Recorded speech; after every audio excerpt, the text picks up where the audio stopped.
Attention, please. It's time for the final countdown. The show starts in 10, 9, 8, 7, 6, 5, 4, 3, 2, 1. Let's rock.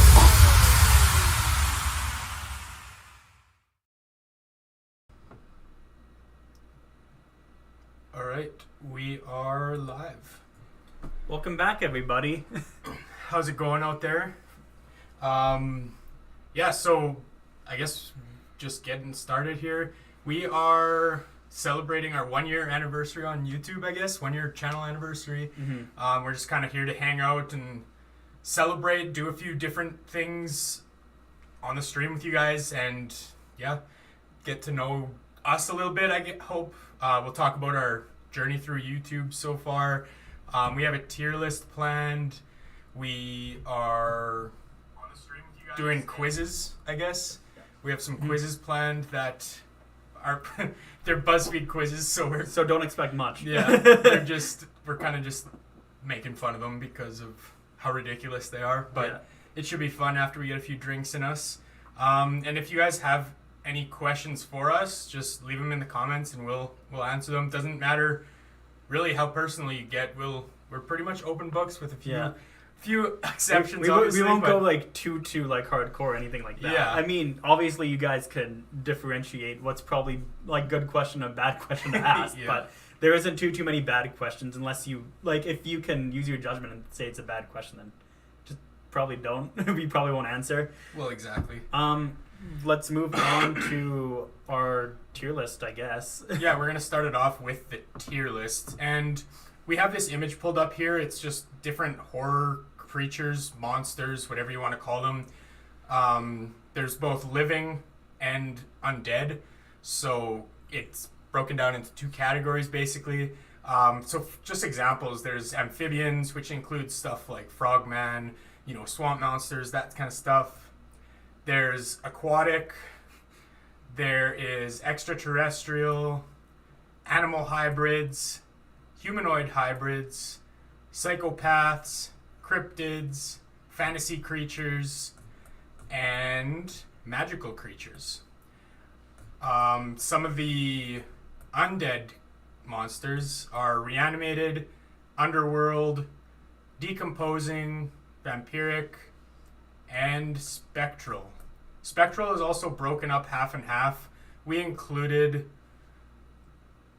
just included it as undead in total, because some of these, like wind elemental, will-o'-the-wisp, all the elements we don't have too many examples for, if any. So we're mostly treating it as like ghosts and stuff like that. So just to give you guys a brief overview of what we are looking at in terms of monsters, like different kinds of monsters and villains.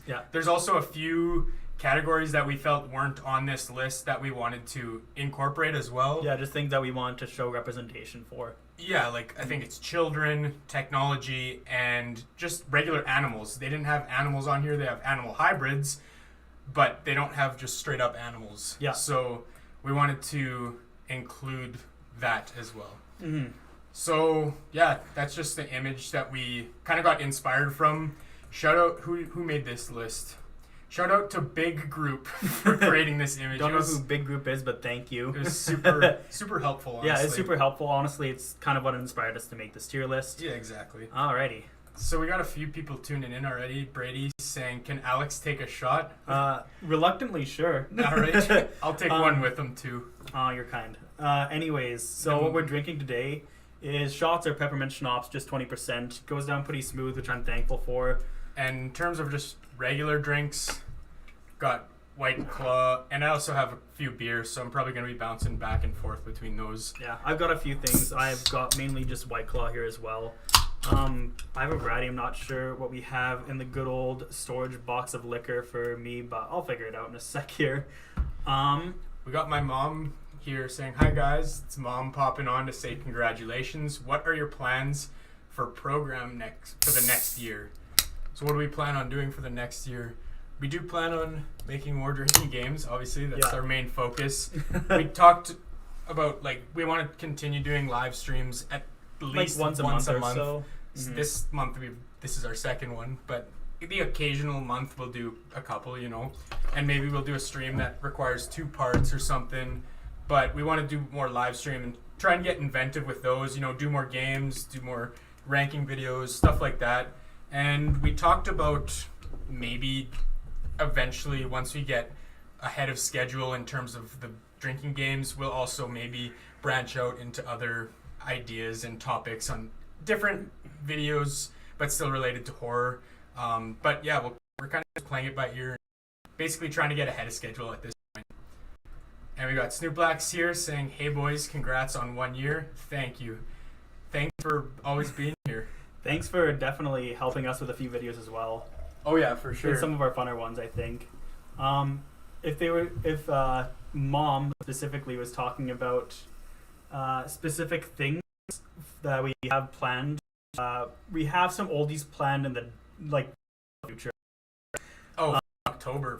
We have a big month for October planned. October is going to be a big month. We have some more recent things, some things that we really want to watch on the channel, which we've been doing fan suggestions basically since I'd say January. So we've been trying to get a lot of suggestions from fans and other content creators and stuff. Also, introduce us to movies that we would have just never found out about. We'll say one thing that I guess we're doing, just because Snoop might be a little bit interested in it. He's helped us with a Shining video, so he might be interested in Doctor Sleep, which is the sequel to The Shining. Really good film. We're going to make a drinking game for that. I definitely recommend the movie. It's about as long as The Shining, but it's a long one. It's going to be a lot more drinks than The Shining drinking game. I'll say that much. Yeah. We got Canadian. Hey guys, how's it going? Congrats. Thanks, man. Thanks for being here. And yeah, glad you're tuning in. But freezing a little bit. Should we get to? We're freezing a little. Oh no, maybe we're good. Give it a second here. I think it's okay. Audio is breaking up a bit. Yeah. Should we give it a sec? Let me see. Let's find out. Oh, we're lagging. Well, there's always a bit of delay. Yeah. Anyways, hopefully it solves itself. I think we can go on. There's not much we can do. I stopped recording. Yeah, it's a little bit better, I think. Let us know if the audio is a little bit better, and we'll go from there. Yeah. Technical difficulties. I think it fixed itself. A bitch. Let us know if it's fixed itself. Hopefully it's good. We'll take this shot. We'll take the shot though. Thank you.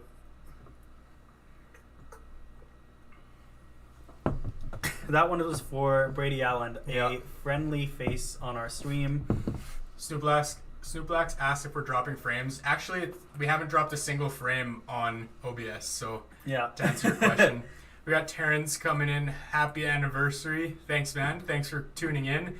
Shout out to Terrence. You should check out his channel. He's got a lot of good videos. He puts a lot of work for those, so definitely check out his channel. And my mom's saying it seems good again, so perfect. Hopefully that solved it.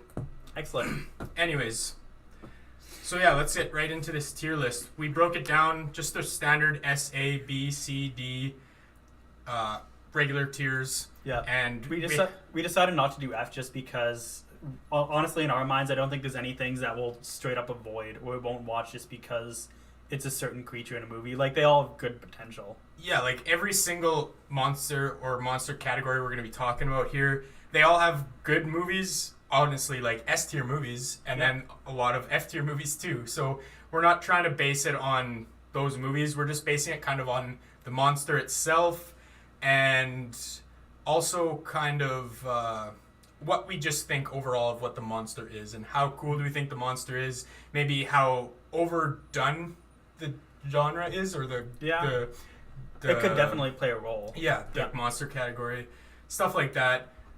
So it's just a matter of opinion. We're probably going to disagree on these a bit. Some of them. We're going to have to get a middle ground for a lot of them, I'm sure. Yeah. But we'll just play it by ear, and we haven't put a whole lot of thought into these yet, honestly. So we'll just jump right into it. And starting off with the first category is amphibians. Notable amphibians are frogmen, basilisk, lizardman, and swamp monster. Most notable, I would say, is swamp monster. Some iconic examples are the creature from the Black Lagoon or Swamp Thing. Where do you stand on amphibians? Amphibians. So honestly, like, there's some cool movies. Like, I really like Creature of the Black Lagoon, for example. I haven't seen a ton of movies involving amphibians, but I would probably put it in C tier. Like, it doesn't seem that cool to me. I'm 100% fine with C tier as well, actually. Cool. So we'll put amphibians in C tier. Not S. Move that. C tier, 3 sips. And we got everything horror dropping by real quick. Just wanted to make sure I told you guys happy anniversary. I might catch you later if you're still streaming. Yeah, we're not really sure how long we're going to be streaming today. We started it early just in case we went on a little bit longer because we do have plans. We got a birthday party that we're going to later, so we didn't want to be late for that, so we're starting it early. It might not be a super long stream, honestly. We just wanted to come on and, celebrate the 1 year. So Thanks for popping by, and if we see you back here a little bit later, that's awesome. All right. Okay, 3 sips. 3 sips it is.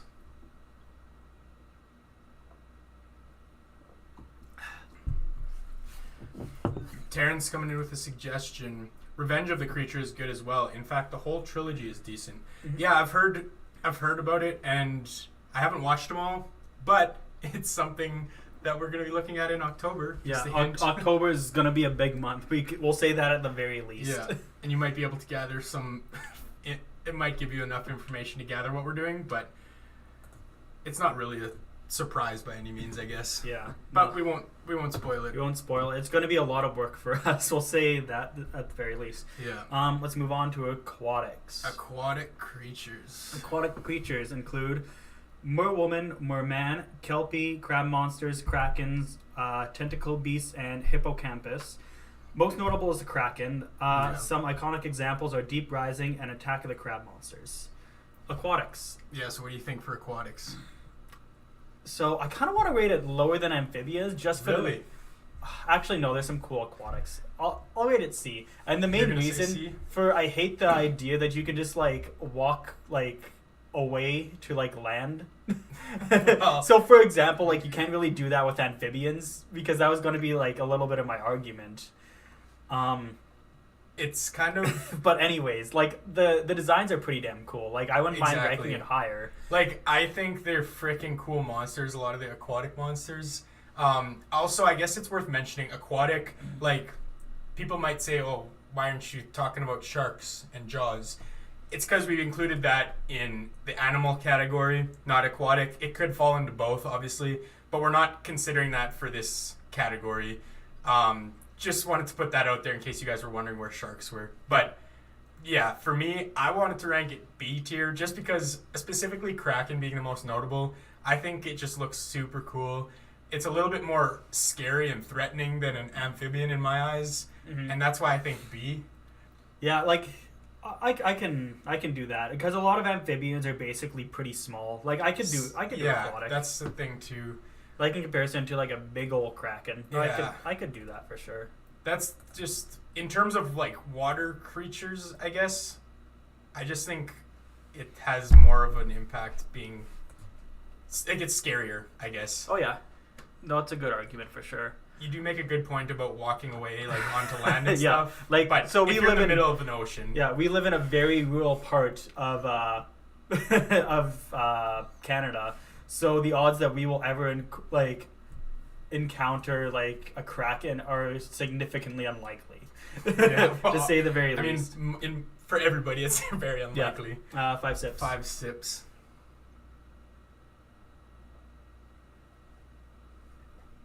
Got a couple more comments here. My mom asking, do you have nightmares about amphibians or horror in general? So, starting with the amphibians, I've never had a nightmare involving an amphibian. Have you? I have not had a nightmare about amphibians. In terms of horror, like, I guess, do you mean, do we get nightmares from the movies we watch? I would say no. No. I never do. And it's because we're so desensitized. We've seen so much of it. We don't really get scared. Mm-hmm. We don't really get scared from them as often anymore. And obviously there's nightmares happen. Yeah, nightmares can be scary, but there's no notable ones that I can really think of, and is sure as hell not reoccurring, if anything. I never have reoccurring nightmares. I really just kind of I'll have a nightmare and I'll wake up thinking that I might be dying or something. Yeah. Very rarely that has happened. But stuff like that, I'll wake up out of breath and just, once I'm awake and realize, it was just a dream, then no problem. We can go on a whole tangent about sleep paralysis that I've never had, which I want to experience at least once. I would like to experience it, but I know how terrifying it is. Oh yeah, same. And I guess that's what kind of intrigues me. Yeah, no, it intrigues me too, especially being awake for all of it. Especially if we say we're so desensitized and movies don't scare us, so real horror that's safe would be fun. Yeah. And we got Dayton coming in saying, speaking of Krakens, have you ever heard of Sea of Thieves? I've heard of it. It's a game. I've never played it. I think, is it a board game? It sounds familiar. I thought it was an actual just console game. Maybe? I have no idea. Clearly we don't know enough about it to talk about it though. So let's move on to the next category, being extraterrestrial. If it'll extraterrestrial. Let me try. Extraterrestrial. Again. There we go. Extraterrestrial. Extraterrestrial examples: xenomorph, alien, shapeshifters, and clowns. So some iconic examples are Alien 1979, The Thing 1982, It 2017, Dark Skies 2013, and A Quiet Place 2018. Most notable being most notable being Aliens, obviously. Sorry. Yeah, because honestly, we were kind of torn on whether we would base it more on Xenomorph or Aliens. Yeah. But I feel like Alien is such a big spectrum. Xenomorphs are just one franchise, really. Yeah. Aliens cover so much more of a category, so we're basing it more on Aliens. Yeah, the reason we wrote down clowns is just because of A, Pennywise, and B, killer clowns from outer space. Exactly. Yeah. It's kind of a weird one to put there. It's going to show up again on another category, but we'll get to that when we get to that. We almost made a separate category for clowns, but then we're like, well, it can be split up into many of these categories, so we just decided to just incorporate them there. But extraterrestrial, what do you think about aliens and space and all those creatures? I'm not sure if we're going to agree to this. I think it's S tier. I was thinking A. Okay. But honestly, some of the movies we mentioned, like Alien, The Thing, it's so vast. That's so many. There's so many good quality things. And the thing that really does it for me is just the fear of the unknown. The fear of the unknown is such a good concept, and it's really hard to kind of differentiate itself from other genres, because none of the other ones really have that in a sense. You can argue psychopaths, but a lot of them are still humans. Aliens, we don't know about. Yeah, we know a lot about humans and why they do the things they do and stuff, the psychology behind it. Mm-hmm. But aliens are so foreign. Yeah, it's an abstract concept, and I love that. Yeah. It's the fear of the unknown, and I feel that's one of the... I'm down for S. Yep. So we need a shot for that. While you're pouring that, I will read Terrence's comment here. Nightmares are brilliant because you wake out of them and you feel so grateful to be out of it. Absolutely, especially when it feels so real. You are just, even when you wake up, you're thinking, you're unsure because you're still kind of half asleep. You're unsure if you're actually, experiencing it and some stuff. It's so interesting to even just delve into dreams in general. But that's for a whole other stream to go deep into. Yeah, we all have those kind of moments where it's we kind of check everything to make sure it's all right. You have a dream that you bought a cat, so you get up and kind of look around the room. It's I didn't get a cat, and go back to sleep. Yeah. And then we got Snoop Black saying E.T. is his favorite alien movie or extraterrestrial movie. Steven Spielberg has helped with other horror films. Oh yeah. Also, E.T. is a fantastic movie.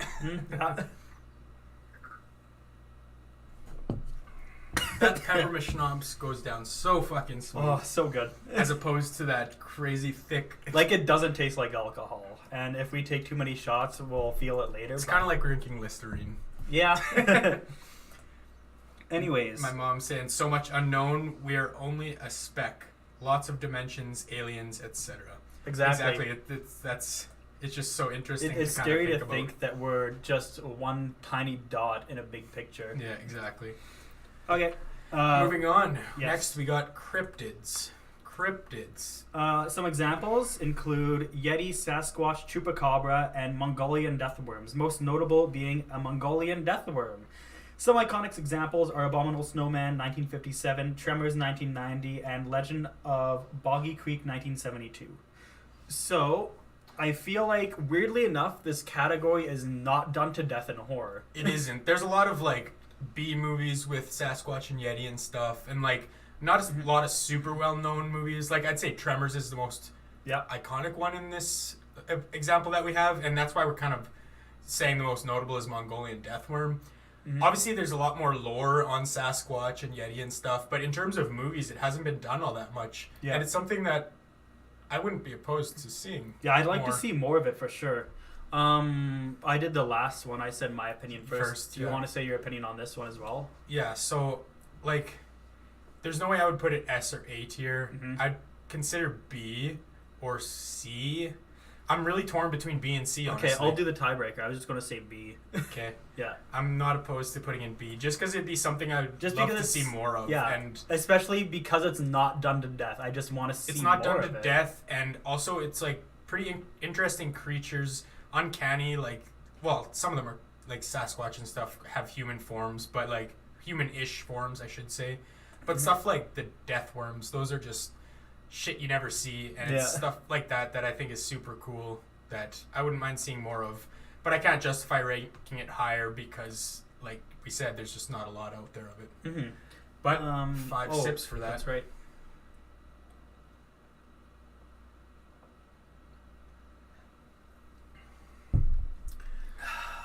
Moving on, we have animals next. So, for animals, we have sharks, bears, dogs, snakes, and birds. Most notable of which being sharks, just because of movies such as Jaws, Sharknado, you name it. Iconic examples being Jaws, as I said, Cujo, the birds, Anaconda, and Grizzly. Yeah, so there's not a lot of... Or sorry, I meant to say there's a lot more other animals that are involved too. We didn't list every single animal because if you name the animal, there's probably a movie about it. But in terms of animals, like, not even like hybrids or anything, we'll get to those in a bit, but just animals, the fact or the idea of animals just being rabid and crazy, just going on a murderous rampage, and there's not a whole lot you can do to stop them, is pretty horrifying, I think. I say compared to, like, it's a realistic thing compared to a lot of the other things on the list, but I would say that it's not horrifying in comparison to everything else, which is why I would say C tier, almost D tier. I refuse to put it in D tier. Okay. I was gonna say B or C. So then I'd say C, meet halfway. I can agree with C. Just because, like you say, there is a lot more horrifying, unknown stuff that we haven't ever experienced or whatever. Like, you know, it's stuff we're not familiar with, so it's hard to really know. Like, it's easier to understand, I guess, and easier to come up with solutions to prevent it from happening. You know what I mean? Oh yeah, it's just so preventable. It's like going hunting. Yeah. And I knew this about my mom saying Grizzly movie really scared me. Always fear them when hiking. Yeah, I remember her telling me the story of her watching that and being super scared. We got Terrence saying, just saw the film Link with an orangutan, done up to look like a chimp. Not scary, orangutans are just impossible to make scary. They're pretty cute. Nah. Monkeys are pretty cute. Any sort of gorillas. Gorillas are pretty damn cool. Could be pretty ravaged though, yeah. That's true. A gorilla movie that isn't King Kong. Could be cool to see. Like a real gorilla, Yeah. not like a fucking kaiju or whatever. But Do you know what would be a great movie concept? Okay, if somebody does this in like a couple of years, I'm gonna file for a lawsuit unless you want to include me and give me some endorsement rights. You should do like a zombie-esque movie with animals. So like all the animals like somehow like get a zombie disease and they run, like dogs just attacking and killing people, or bears, grizzlies, like all animals just try to kill humans. Great concept. yeah. Anyways, moving on to the next Next category, which is psychopaths. Psychopaths, yeah. Okay. So some examples are psycho prisoners, masked serial killers, unmasked serial killers, and clowns. Some iconic examples are Silence of the Lambs, Friday the 13th, The Shining, and Devil's Rejects. Yeah, so because of how many iconic movies there are in this, part of me wants to put it in S. Mm-hmm. But I just think psychopaths are less scary than extraterrestrial, like we talked about. Yeah. So I would be willing to put it in A. I'm torn between A and S. Me I'm too. fine with either. Like, I wouldn't be mad at putting it at A, or at S, sorry. But at the same time, comparing extraterrestrial to psychopaths, like, I don't know. Extraterrestrial seems scarier to me. I don't think But it's I going to guess- get better than extraterrestrials, to be completely honest with you. I guess we can... I'd say psychopaths, put it in S. Yeah, I'm on board. Because there's just so much iconic scenes and stuff to go around with this. Mm-hmm. But yeah, S tier it is. Shot. Oh, yeah, that's right. And yeah, in terms of like Friday the 13th, The Shining, some other ones we didn't mention, like Annie being an unmasked serial killer. Mm-hmm. Stuff like that is just interesting to me. And the psychology of it is also interesting to me. Like the psychology of what makes a person go and do Yeah, exactly. that stuff. It's a lot of the fear of the unknown. It's like, you're not like this, but somebody else is. Terrence McGuana says, that's an awesome idea. Night of the Living Zoo. Yeah. Mm-hmm. That's a good title for it. Ooh, yeah. Oh, it would happen in a zoo. The zoo's on lockdown. That'd be a great idea. Yeah. We're working on this. Shout out for that idea. Snoop Black saying psychopaths are more relatable and realistic. And then my mom says, now that's scary, as psychopaths walk amongst us in daily life. Yeah. And that's true. And like it's the kind of catch-22. Like as Snoop Black says, they are like relatable and more realistic for sure. Mm-hmm. But it's just because they're more realistic, they're more horrifying because they do exist. And That's it's the whole something that point. could actually happen to you. Yeah. Like you could encounter. Whereas extraterrestrial seems a lot more far-fetched. Mm-hmm. Yeah. But because they're more like relatable, I find them more scary. That's the thing. Yeah, especially since the whole fact of kind of how do I describe it? Of knowing that they're insane, but like yet you two both have brains and yours isn't like that. It's just kind of weird. It's mesmerizing. It's neat for sure. Definitely neat. Interesting to think about, not interesting to face in real life. Yeah. All right. There's been many studies. There's been psychologists who analyzed and dedicated their entire lives to psychopathy, such as Robert Hare from Simon Fraser University. It's an interesting concept for sure, definitely. Alrighty, should we move on to the next category? Yes, sir. Next we have animal hybrids, some of which include hippogriff, manicore, chimera, cockatrice, griffin, and monster and wendigo. Most notable is Wendigo. Some iconic examples are Relic 1997, Annihilation 2018, and Antlers 2021. Yeah.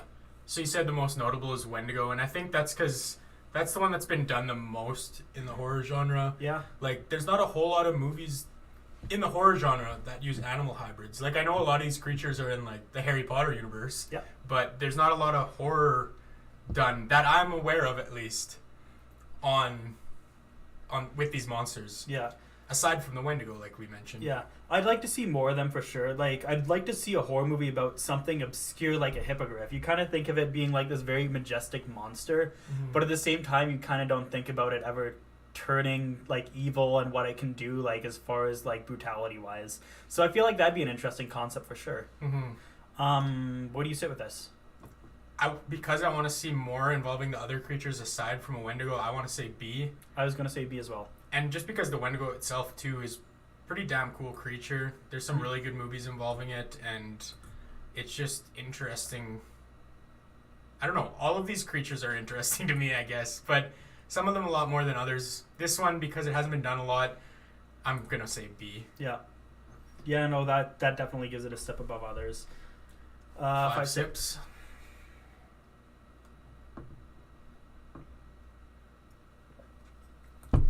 Okie doke.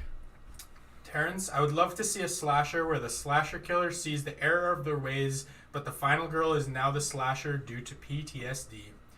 And then the Jason Myers / Myers type is the victim now.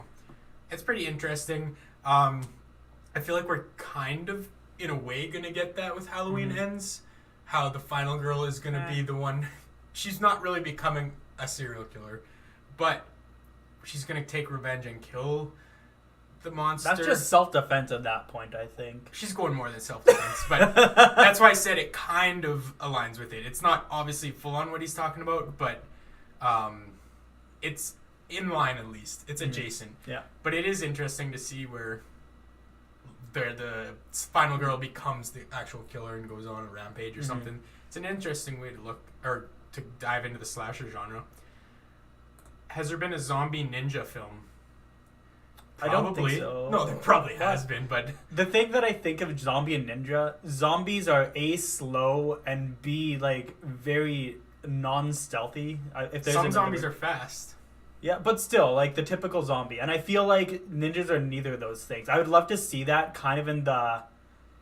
How do you describe it? In the idea of, like, a comedy, like, horror movie, I feel like that'd be a great concept. Yeah, exactly. It would have to be comedy, I feel like. Oh, yeah. No, I feel like it would be a hilarious, like, zombie comedy movie. I could just see him, like, throwing, like, needles that have, like, the zombie virus in it, just, like right to somebody's, like, neck or chest or something like that, and making them zombie ninjas, too. I feel like that'd be a funny concept. Yeah, definitely could be done. If it's done well. Or if it's done so bad that it's funny type of thing. Oh, yeah. That'd be a good thing, too. So, yeah, we got animal hybrids out of the way. Let's move on to the next one. Which is magical. Magical monsters, creatures, people, whatever you want to call them. Yeah. Examples would be warlocks, fairies, witches, wizards, witches, wizards, and sprites. Some iconic examples: the Itch, 2015, Suspiria, 1977, and Warlock, 1989. So I'd say the most notable one obviously is witches because of how much we've seen with witch movies. They've been done to death. There's some super good ones, like S-tier movies. There's some terrible schlock that is F-tier movies. But in terms of witches and what they have to offer as a monster, I want to put them D-tier. You want to put them D-tier? D-tier. I don't like witches as a whole concept. I like a lot of movies involving witches, but... Oh, the concept. If you're thinking of the concept. Like, if there was another movie coming out next week that had a witch as the main antagonist, just going off that information, I wouldn't be rushing to go see it. You know what I mean? What do you think? I'd go C tier. Not willing to go D? I wouldn't go D. Like, honestly, there's going to be so few monsters that I want to put D tier, but we're going to get to there eventually. We're almost halfway through. Kind of. Yeah. There won't be very many in D tier. This, to me, is one that kind of, I think of as D tier. Yeah. No, I feel like they have enough going for them, like spells, conjurings, doing different type of thing, like doing anything sort of like different spells. I don't know. I feel like there's a lot of unique ways that they can do it, especially with doing basically nothing. I don't know. I'd like to see more things directly related to like Salem witch trials and the whole twist of the movies and them not being witches. Oh yeah, that'd be cool. Yeah. Like, I'm not saying they can't make a good witch movie. Obviously, they have many, even modern. Like, especially like the witch. Like, that's a great concept of somebody that I was going to bring up next, of somebody who's not a witch being turned into a witch. Yeah. Yeah. Like, of course, it could be done well. Just in general, I feel like it's not that. I don't know. It doesn't stick out as a great monster Super for me. overrated, yeah. That's why I would rank it D, but I'm willing to concede and give you C as long as you think about what I've done for you here. I could have just said B and made it C anyways. That would be not cool if we played it that way. Random question. How long have you two been friends? How did you meet? And how did you discover this common interest? So, we've been friends for how many years would you say? Would it be 3 or 4? 3 or 4 years, I would say. We knew each 3 or other in 4 high actual school. good, actually good friends. Yeah, that's a fair statement. So we knew each other in high school, but we really didn't talk much. No. As opposed to, obviously, I'd say both of us were fairly antisocial in high school for the most part. And then we basically, there was a big friend group that I think Tucker joined before myself. I joined that friend group. And then from there, I think there was just one night where Tucker's like, do people want to come over? I'm like, yeah, sure, I'll come over. And then I think it just ended up being me and Tucker. We just talked about horror movies the whole night. And then from there, we were like, hey, let's like do a horror movie like drinking nights. That'd be fun. So what we did is we planned a Saw night. And then the Saw night basically escalated into like drinking games, like all that. And then that kind of became our whole concept for Cheers to Fears. Yeah, exactly. Mm-hmm. Not much else for me to add to that. You summed it up pretty well. Yeah. All right. Shall we move on? Yeah, we can move on. It was during COVID too, which was a little hard. When we started the movie nights. Yeah. We started before. Yeah, slightly before. And then COVID hit and it kind of put there a pause. There was no really, there wasn't, what's the word I'm looking for? Restrictions really for the first little bit. No. So what we did is we had movie nights outside. That was fun, especially since it was like May at the time, give or take. Well, it was in summer. We would do it outside. Yeah. And it was before COVID for sure. And then COVID hit like the following year. And that's when we tried to do it over Discord and other stuff. Because we were doing it outside and then we went inside and then COVID hit. I could have sworn it was May 2020. I could be wrong. I don't think so. Maybe. Either way. Anyways. Sex, sorry. Next monster type. Humanoid hybrids. That. So some examples are satyrs, minotaurs, were-tigers, the fly, harpies, were-bears, werewolves, wolfmans, gorgons, mothmans, and that's it. Most notable of which is werewolves. Yeah. Some iconic examples are The Howling, 1981, An American Werewolf in London, 1981, and The Mothman Prophecies, 2002, and The Fly, 1986. Yeah, some pretty iconic movies in there. Humanoid hybrids, it's just generally a human mutating with another animal type of thing. Yeah, just genes kind of spliced together. Yeah. So what do you think about this one? We ranked animal hybrids at C tier. Do you think this is better or worse than animal hybrids? Like better. You think it's better? Yeah, I'd say it's better. What about you? I think it's better because we've seen more of it. Because we've seen more of this? We've seen more humanoid hybrids than animal hybrids. Well, I just like the whole idea, like, a lot of these movies, such as, like, The Fly or, whatchamacallit, even American Werewolves in London, you kind of see, like, the process of people change. Yeah. Yeah. Oh, yeah, there's some cool scenes specifically that I think of where, like, the werewolf transformation scenes where they're changing into the werewolf. It's crazy. It's awesome to see. Or you see, like, Jeff Goldblum slowly, like, become a fly. Yeah, that's really iconic, too. Is that David Cronenberg? Yeah. It's David... Okay. For some reason, I didn't think it was David Cronenberg. The 1986 one is, at least. Yeah. So, what are you thinking? C tier. I'd say C tier? Wait. I'd say A tier. Where was... Animal hybrids is B. Oh, yeah, then I guess we have to go A. For some reason, I thought animal hybrids was C tier. No, just animals are C.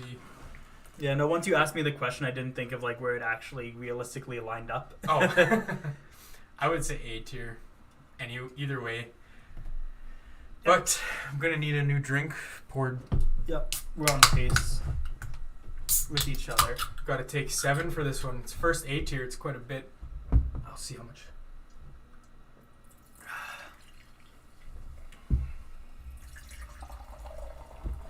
We got Terrence here giving some love to the Gorgons.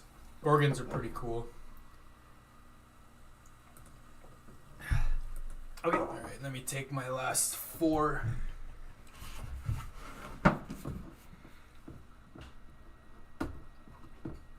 Anyways, let's move on to children, which is a category that we decided didn't get covered in that image we showed at the beginning.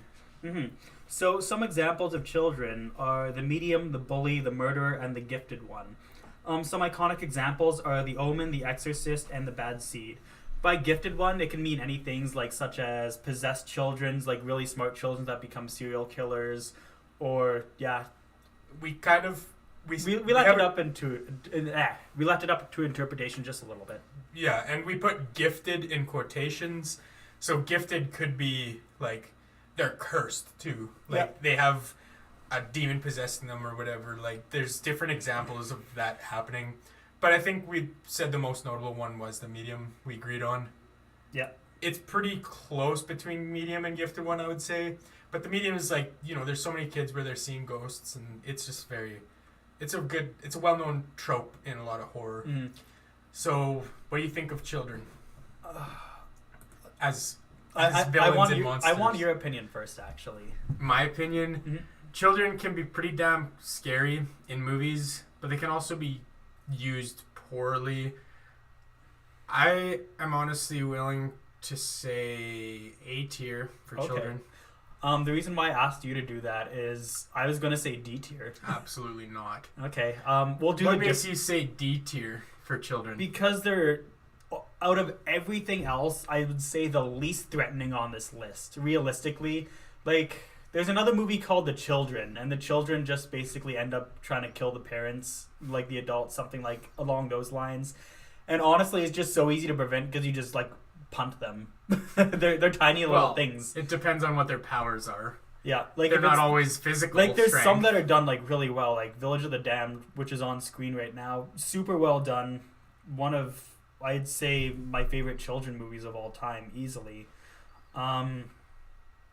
Omen's really good. Obviously, Exorcist was done really good. But I'd still say D tier. But I'll move it up to B tier for you specifically because I gave you a pass on. No, I gave you a pass. Oh, sorry, you gave me a pass, so we're even now.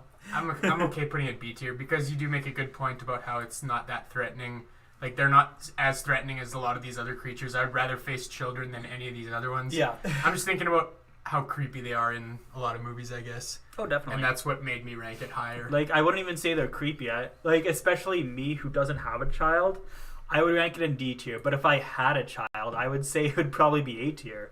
Yeah. But since since obviously I don't have a child, I'd be like, I don't have any attachment to this, and just like toss it like a football out a window and movie over. I just have to fix this. It seems like it dropped it down somehow. Sorry, technical difficulties. Very minor. Quick fix. There you go. Easy peasy. So children, B tier, 5 sips.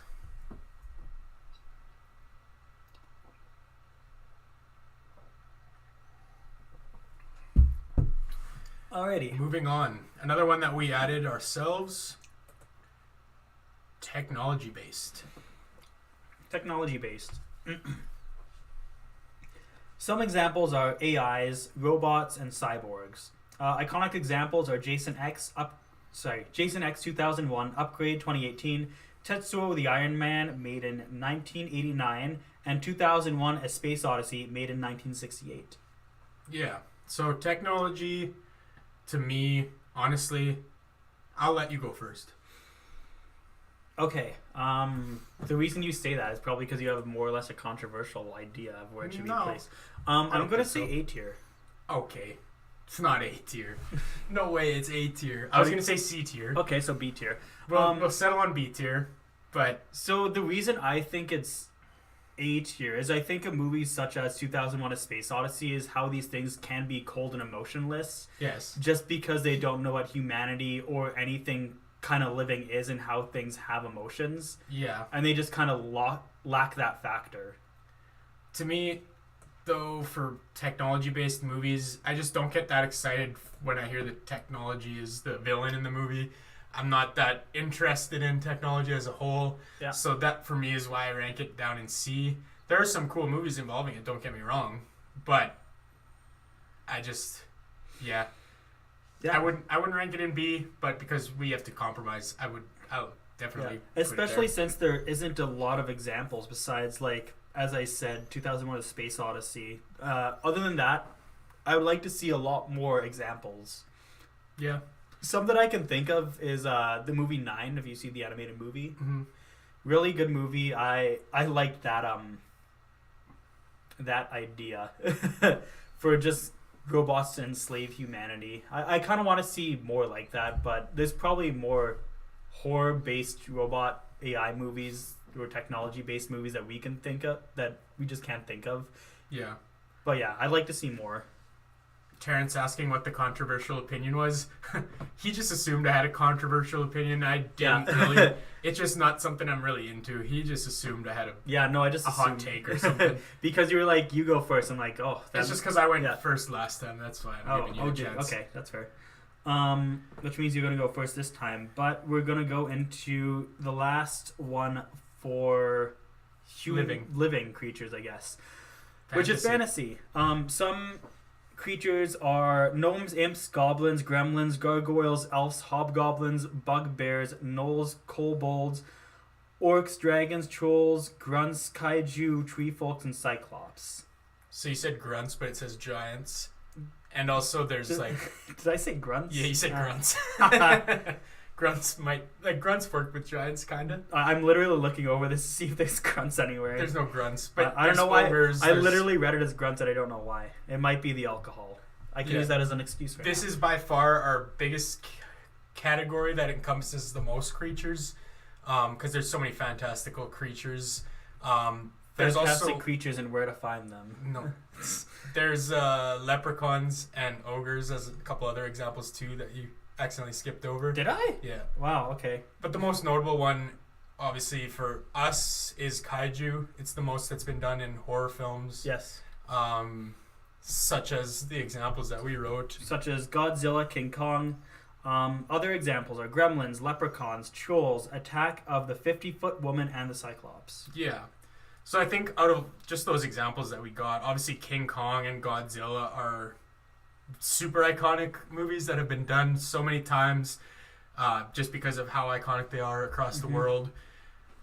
But because of how much this incorporates as a category with so many different creatures and monsters, what I think for this is honestly S tier. I was going to say B tier.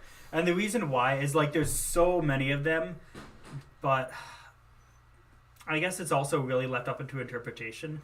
But a lot of these movies are, I would say, haven't been done like all that great. There hasn't been a lot done, like, obviously they haven't been done great, a lot of them. But there's also been some great ones, and it's something that I would like to see more in some cases that I haven't seen. Some of these creatures, like, you know, orcs and dragons are more fantasy movies than horror, but, you know, it's still it would be interesting to see in a horror context. But you're saying B? Is that what you said? I'm saying B, so we're going to compromise A. on A. Yeah. I'm okay with A's too. Let's see. That'll be 7 sips for A tier. And we got someone new tuning in. Irene Jayu. Sorry if I mispronounced that. Saying, hello, everyone. Thumbs up done. Thanks for that. Much appreciated. Saying hi to Terrence. And Terrence and them having a bit of a conversation. Shouting, Terrence recommending to check us out. Thank you, Terrence. And yeah. Thanks for tuning in. Hopefully you enjoy our content. But yeah. And we say Irene Jayu saying, I saw your share out, so I jumped in. Hey, Terrence, I didn't realize you shared this, but thank you very much for sharing it. That's definitely much appreciated. But yeah, you said you don't drink, but love silly horror movies. Honestly, a lot of this you don't even have to drink for, especially for videos. A lot of them we make drinking games for, but it's also like a way to just show like common tropes that are used in like individual movies, such as how many times somebody says like jigsaw in a Saw movie. It just kind of points out like just stereotypical things that happen and in the stuff movie. It's like fun. that. Like the Halloween franchise, you can play this with water too. You don't need to use alcohol, but with the Halloween franchise, just knowing how many pumpkins we see in the movies, it's going to be interesting, you know? I mean, to be fair, we use our mercy we rule. do use the mercy rule. Which is a rule that if it happens more than 5 times in a scene, it's maxed out at 5s, which we need for a lot of movies. Otherwise, movies such as Halloween 3, we would die. But yeah, again, thank you for sharing. And just going back to the technology-based for a second here, my mom's saying, really, anything lacking emotion like technology seems less interesting to me. And that's kind of the way I felt about technology too. It doesn't have a lot of emotion into it. And that I could probably get that from her as to why I might not be as into it, because I do like the emotion aspect that plays too. Yeah, but that's the less emotions kind of what makes it more interesting for me. That's fair. It kind of varies from person to person for sure. Yeah, obviously. It's all subjective. Yeah. Anyways, let's go to the undead. The undead category, starting with reanimated. Yes. Examples are pumpkin, scarecrow, possessed doll, golem, and Frankenstein's monster. Iconic examples. Well, I guess we'll say possessed doll is, I'd say, the most popular or the most iconic, most notable. The one we've seen the most in horror movies, such as Annabelle. But anyways, pumpkin specifically, iconic examples are are Pumpkinhead, Annabelle, and Frankenstein. Reanimated. I'm just trying to think. Another example of a pumpkin creature that we didn't include on there is like Sam from Trick or Treat. Yeah, that's another iconic one. But yeah, what do you think about reanimated? There's a lot of bad. There's a lot of good, though. Yeah.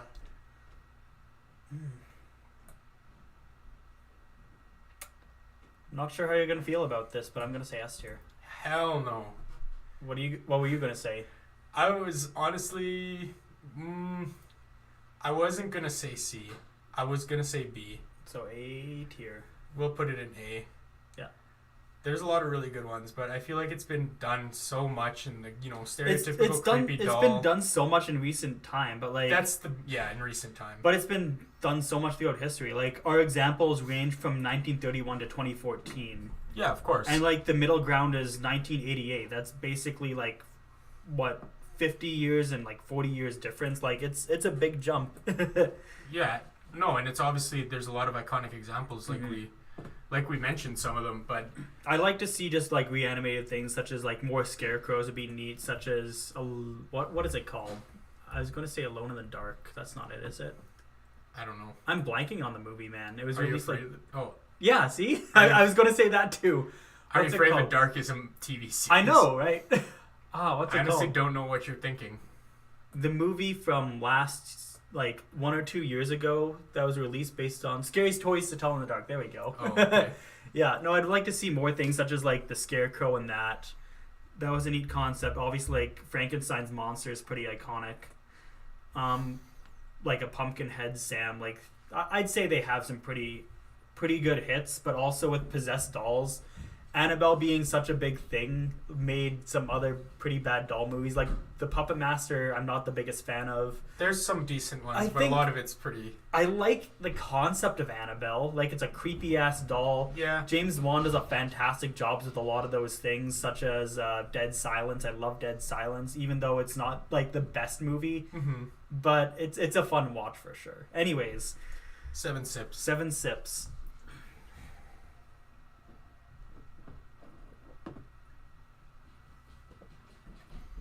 Let's carry on.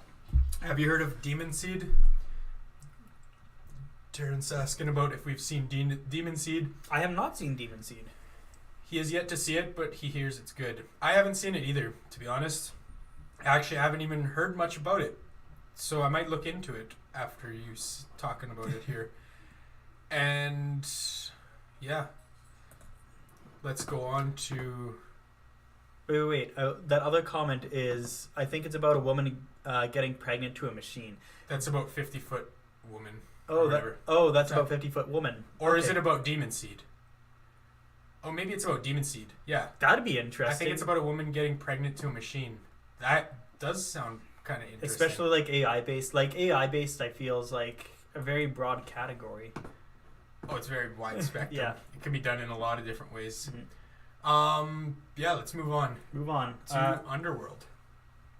Underworld. I don't even know how to pronounce some of these. Let's try this. Oh, no, that's the next one. Cacodemons, devils, hellhounds, hellspawns, and demons. Most notable, obviously, is demons. Yeah. Iconic examples include Hellraiser, Rosemary's Baby, and The Conjuring.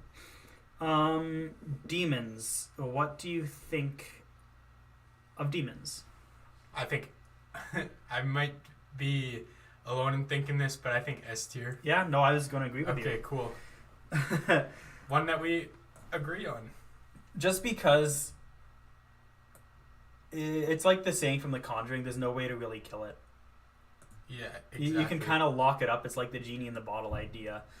But just the fact that it has so much more unworldly power than ourselves. Like, if you kill the person, you can't kill the demon. Like, I don't know. It's kind of similar. I like the concept. It's kind of similar to extraterrestrial in a way, how it's something that fear of the unknown. Yeah, exactly. You have to watch shows like Supernatural to understand demons.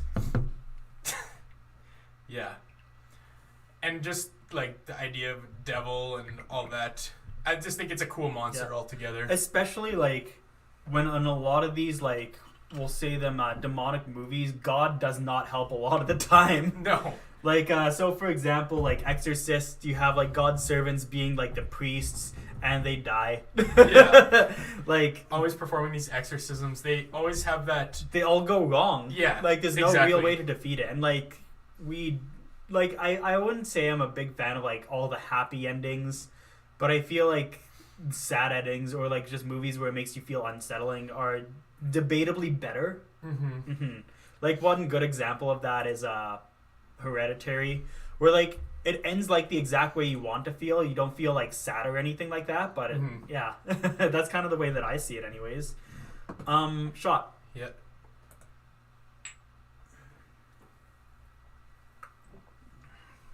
You got the Night Watch Zone saying, "Hey guys, wanted to stop by and wish y'all a happy anniversary." Thanks you. Thanks you.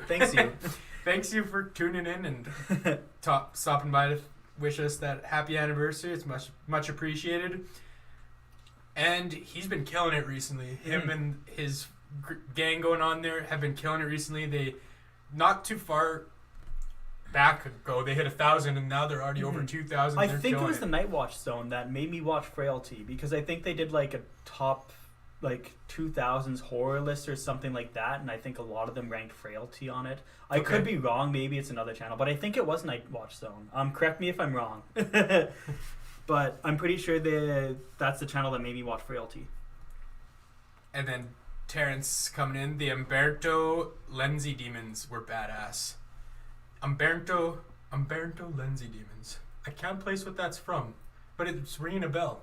It doesn't ring a bell for me, to be completely honest. Anyways, won't linger on that because I don't exactly remember what it's from. Yeah, but it's I'll be lingering on it for too long and I won't come up with an answer. So I'm sorry. All right, second. Is it second last category? Third last. Yeah, third last. Anyways, this one is Vampiric. This is where I butcher some names here, and it's not because of the alcohol, I think. So anyways, some examples are Cambion, Nakzicher. I'd say Nakzair. Nakzair. That sounds better. Traditional vampires and modern vampires. So anyways, iconic examples are Dracula, 1931, Nosferatu, 1922, and Bram Stoker's Dracula, 1992. Yeah, so it's safe to say that we're basing it off of the modern vampire more than anything. It's the thing you see a lot in the horror genre. You don't see too many of the other examples. I think Noxair is more like Nosferatu, the early adaptations of the vampire. But yeah, modern vampire is kind of what we're basing it off of, like Dracula. For this, what are you thinking for vampire?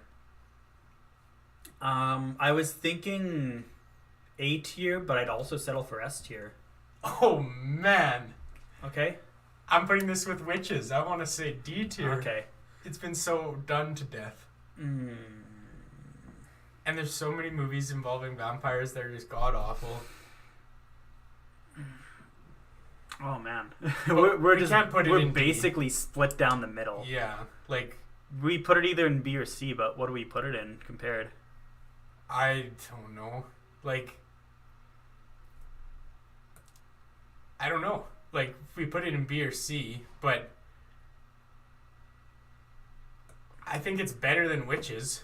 I'll give it that. Okay, so then... But barely. I think witches should be in D tier with vampiric, sorry. I'm just moving things up. I think C. Okay, I'll give you C tier. Okay. Even though I was thinking like A tier, S tier. Like, just because... I'll explain my side first. Yeah. Just the amount of how iconic they are. I think of like other media such as... I've been watching the Castlevania series on Netflix, which is... The amount of brutality that some of the vampires do there is unreal, uncanny. It's to the point where they're very, like, almost like demon hybrids. Mm-hmm. I like the whole idea of like them following like a very specific set of rules, like not being allowed in houses when invited.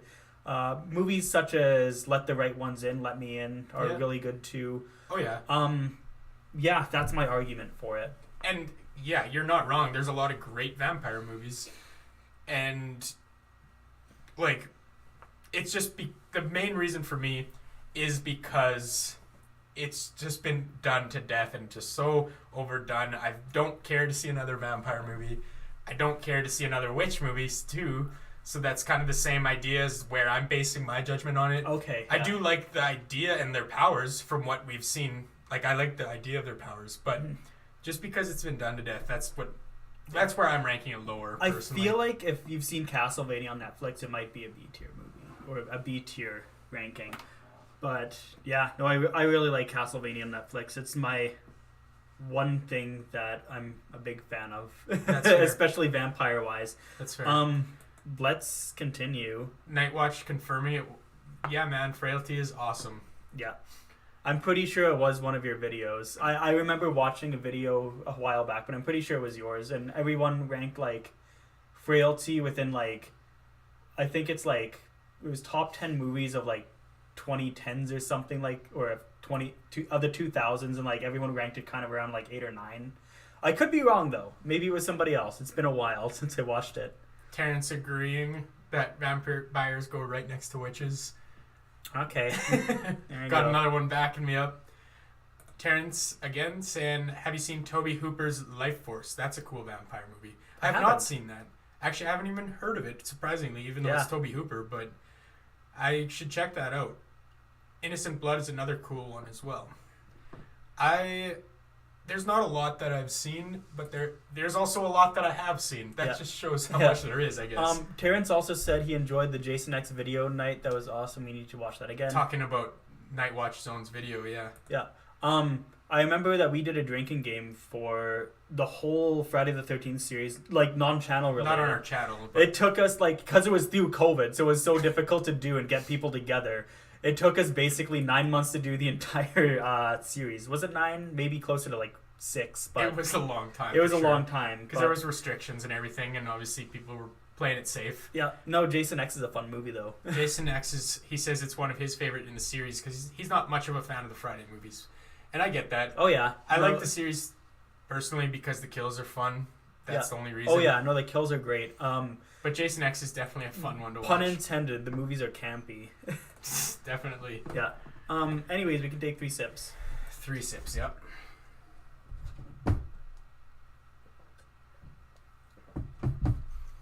Alrighty. Moving on to decomposing.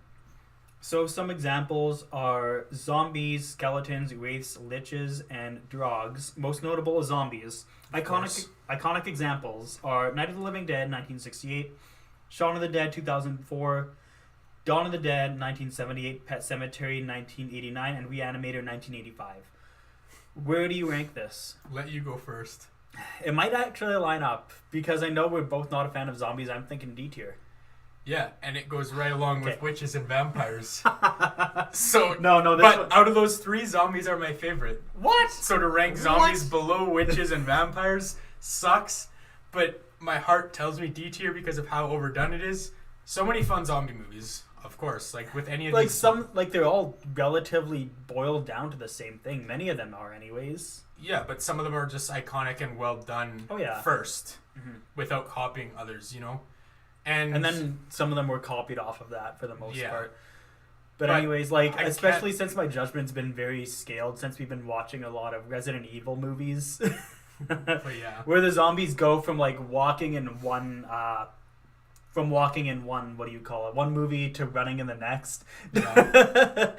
But yeah, they basically changed the rules of zombies like according to their liking for the most part. I'm not a fan of zombies. I'm especially a lot less of a fan of zombies in comparison to like witch movies and vampire movies. Well, you got your wish with it being lower. Yeah, well, it's much lower. That's the thing. No, yeah. Well, you ranked these much higher than I did. Especially for things like children. But yeah, Yeah, no, that's fair.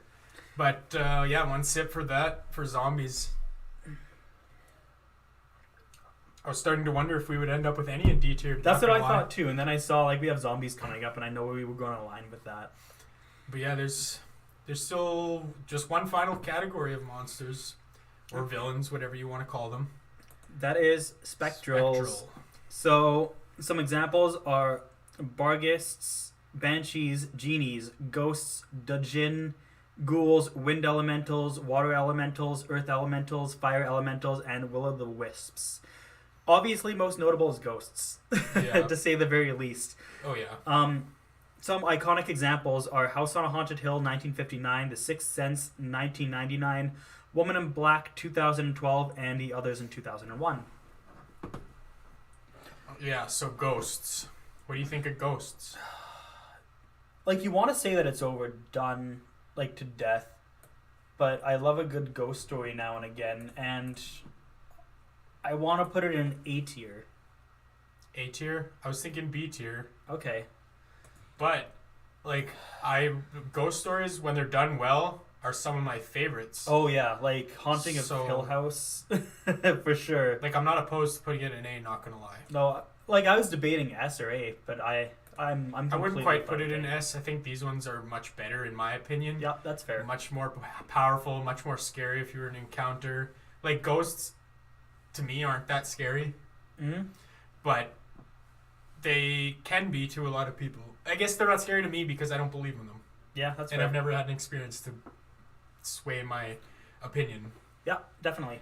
But in terms of the movies they create and as creatures, monster, villains, whatever you call them, I think they're ranked pretty highly in my opinion. Mm-hmm. Nope, I'm completely fine with A tier. 7 sips. My mom's saying goodbye for now. Thanks for the show. Thanks for tuning joining. in. And Terrence saying, I ain't scared of no ghost. What's that from? I don't actually know, but I know it's a reference. That's gonna bother me more than anything. He might tell you in the chat. Yeah, please tell me in the chat. It's from something, and it's bothering me. All right. How much was it? 7? I gotta take 7 here. You're a little ahead of me, just a little bit. Actually, no. No, I had at least. I had 7. about that much Okay. left when I poured this. I'm just gonna finish this up.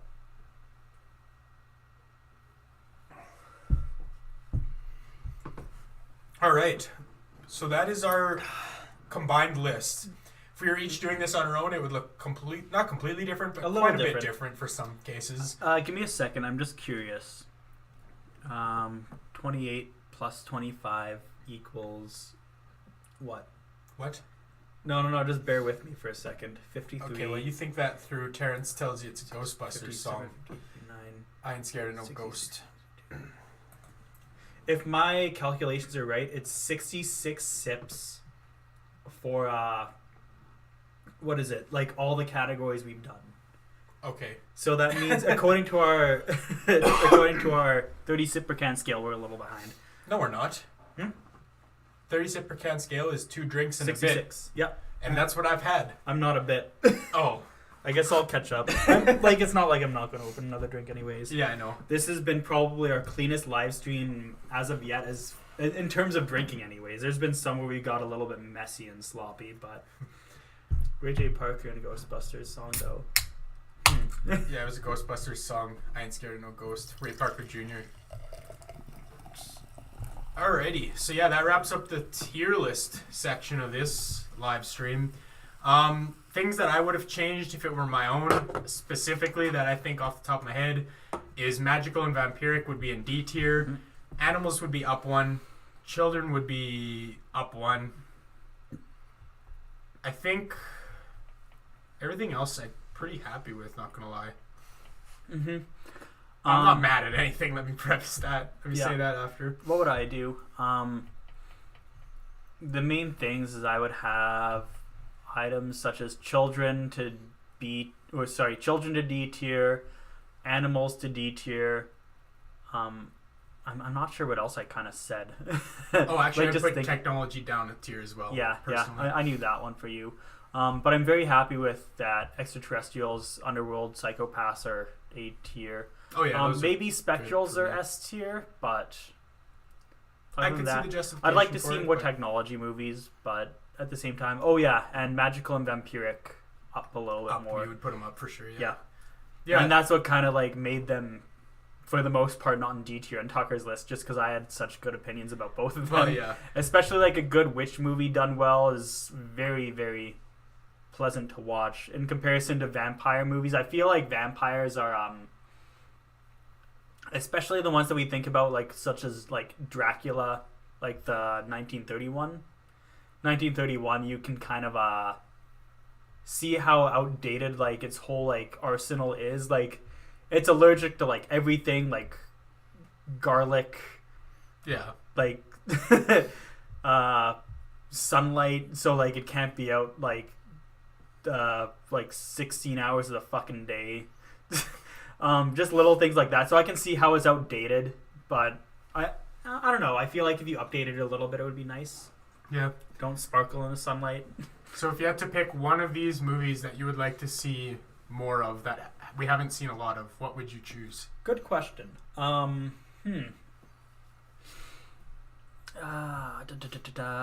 torn between 2, to be honest. I'll pick 2 then as well. Okay. Let's see. Okay. My 2 that I'd want to see more of is cryptids and technology based. Technology based, I'd just like to see something AI that is just stone cold emotionless, just trying to kill humanity. That'd be interesting, kind of like Terminator. Yeah. Or cryptoids, just like cryptids. Wait, am I thinking of the right one? Cryptids. Yeti sketch. Yeah. No, we're good. Like, especially something that has like such a large like mythology and like actual like human lore. Like people think that these things actually exist, but there's not like a lot of representation about this at all. Yeah, I agree with cryptids. That would be one choice of mine for sure. I'd like to see a lot more of those. Not a lot more, but I'd like to see a good one, modern day. And I would also like to see more animal hybrids in horror. Yeah, that's the other thing that I was kind of thinking of, like things such as like a hippogriff. I'm thinking Harry Potter, man. Well, no, it is on here. Never mind, hippogriffs. Yeah, that's where a lot chimeras, of these creatures, like those type of things. Yeah, especially things like chimeras, especially like having like multiple different heads, multiple abilities, like getting mauled by a lion, poisoned by a snake. I feel like that'd be such an interesting like mystery type of thing. And at the end, it's not a monster; it's multiple monsters. That's all one. For sure. Terrence says he would like to see amphibians.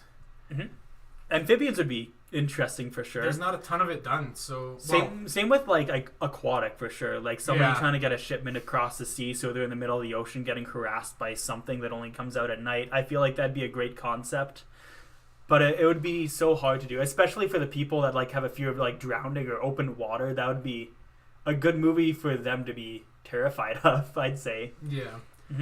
And then he's saying something I didn't even know was true. Apparently, John Carpenter was going to remake The Creature back in the 80s. I wish that had happened. The Creature of the Black Lagoon remade by John Carpenter. That'd be pretty freaking cool. I think he could do a good job with that. I think so. I suppose The Shape of Water was a remake, kinda. Yeah, but it wasn't John Carpenter. Yeah. Guillermo del Toro. Did he just have involvement with it? I'm not sure, actually. I was sold on The Shape of Water until the sex scenes. I'm gonna say that. I watch agreeing that The Shape of Water was kind of like a remake in his eyes too. Okay. And yeah, that's fair. Terrence, why do people always bang these sea creatures? I'm not sure if you said that. Like, obviously the chat's delayed a little bit, but we pretty much thought of the same thing at the same time. Yeah. I don't know why they always bang the sea creatures. I don't think I would. You don't think? I don't think. I'm just thinking about mermaids. I mean, okay, so depends what half. Yeah, there you go. I mean, would you wanna have intercourse with a mermaid if it's like the fish half? Neither one of them, actually. See, like I'm talking you out of this, and it's not even that hard. No. Anyways, top half being a fish. What the fuck? The bottom half being a fish would be bad. How do you mate if it's the top? Like if it's the top part being like a woman? Well, don't ask me. I've never done it. And here I was assuming that you bang the top part of a top part of a human while banging the top part of a fish. Anyways, yeah, I think that's it. Would you like to move on to some Q&As that people had, or some quizzes? Let's start it off with a quiz first, and let's see if anybody has any questions for us that they want to ask. But I think we can move on to the quizzes first. We never really talked about this, but did you want to do like I do one quiz and then you do one quiz? I was debating like, do we each do the same quiz? I feel like if we do the same quiz, it would be repetitive. Yeah. So let's do it each. So we'll start this off. There's some goofy BuzzFeed videos or BuzzFeed quizzes, and we don't take them very seriously. Let's say that. Yeah, it's BuzzFeed. Your standards are bare minimum. We'll say that. Yeah, and we expect to see some pretty ridiculous answers here. So yeah, hopefully it turns out to be a little bit of fun at least. Mm-hmm. So who does this one? Which alcoholic drink are you based on? What? Which alcoholic drink are you based? Or what alcoholic drink are you? Based on how you would survive these iconic horror movie situations. Like, you stuttered so much there, but I don't even blame you, just because the way that like the lines the way that it's phrased, right? No, like the way that it's like everything's capitalized, so it threw me off. There's no commas or punctuation except for at the end. Yeah, it threw me off. Yeah, no, it's just like I don't know. It's hard to explain. Either way, what alcoholic drink are you based on how you would survive these iconic horror movie situations? Rock, paper, scissors. The winner goes first for quizzes? Sure. Best one of one. Yeah. Rock, paper, scissors. Rock, paper, scissors. Rock, paper, scissors. Rock, paper, scissors. Rock, paper, scissors. Rock, paper, scissors. Are you kidding me? Okay. That was improbable. Okay. Rock, paper, scissors. You go first. There we go. Pass me that mouse. I've earned it.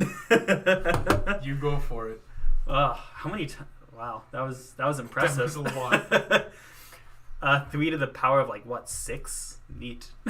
You should scroll up one. There. Nope, that was more than one. Just so they can see the whole thing on the screen. One. Oh, there you I go. Gotcha. Okay. I forgot that we're kind of based on that too. What would you do if you saw a small child chatting with a voice from the storm drain? So if you saw a small child, like, okay, so what I would do if I saw a small child chatting with a voice, I mean, just anyone chats with a voice in the storm drain, and I see a child from a storm drain. Like, honestly, since I don't believe in supernatural too much, I would try to help the child, make a new friend, call the authorities, and wait for them to grab the child and run away screaming. Grab the child. Kidnap them. Yeah, I'll draw attention to myself while screaming. Find a weapon. What are you gonna kill the kid? No, I'd call the authorities and wait for them. I think that's the right answer. That's the right answer for sure, because I call the authorities and like I see the child in a storm drain and be like, okay, people are on their way. So if it's Pennywise, they're gonna kill the cops too. Neat. Yeah. Anyways.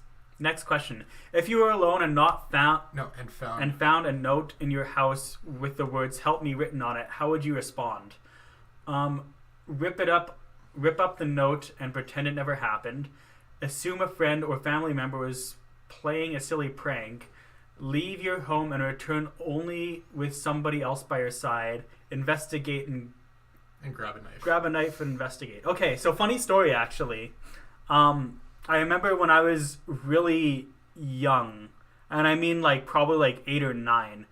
I think my brother was playing a prank on me and like wrote like "help me" like on the bathroom floor in like what looked like blood. So I like was really concerned because do you know like Dark Hall in Regina? Mm-hmm. He was going to that for like to see a show or a play or something like that. And you know how like there's a rumor that it's haunted. Yeah. So I was like really worried and crying, like, "Hey, mommy, daddy, Kyle's in trouble." So the answer is cry to mom and dad. That's not on here. It's not on here, unfortunately. Grab a knife and investigate. I mean, okay, so we're looking at it in the concept that I'm a fully grown adult. Yeah. And if I assume I live alone, and the note says "help me," assume a friend or family member was playing a silly prank. Yeah, that lines up with what your brother was doing, actually. Yeah, no, that does. That does line up. But no, because like I know my family. Actually, with what you've gone through as a child, you might assume that. Yeah, well, like, yeah, no, that's the thing. But like I know my family well enough, and my brother doesn't live with me anymore. Yeah. So I would assume that it probably wasn't a prank because obviously I know my girlfriend well enough, I know my parents well enough to know that they wouldn't do that. Yeah. So it would lead to one of these 3 options: leave your home and only return with somebody else by your side, and grab a knife and investigate. Rip it up and pretend the note never happened. I mean, how can you just forget about something that's probably like a trauma-inducing experience? Could be. Leave home and return with somebody else by grab a knife and investigate, I guess. That's what I would go with too. So both of these align, and that's actually, well, Terrence. Cool. Terrence says, assume a friend was playing a prank. So. I have not been. Oh, we don't need to.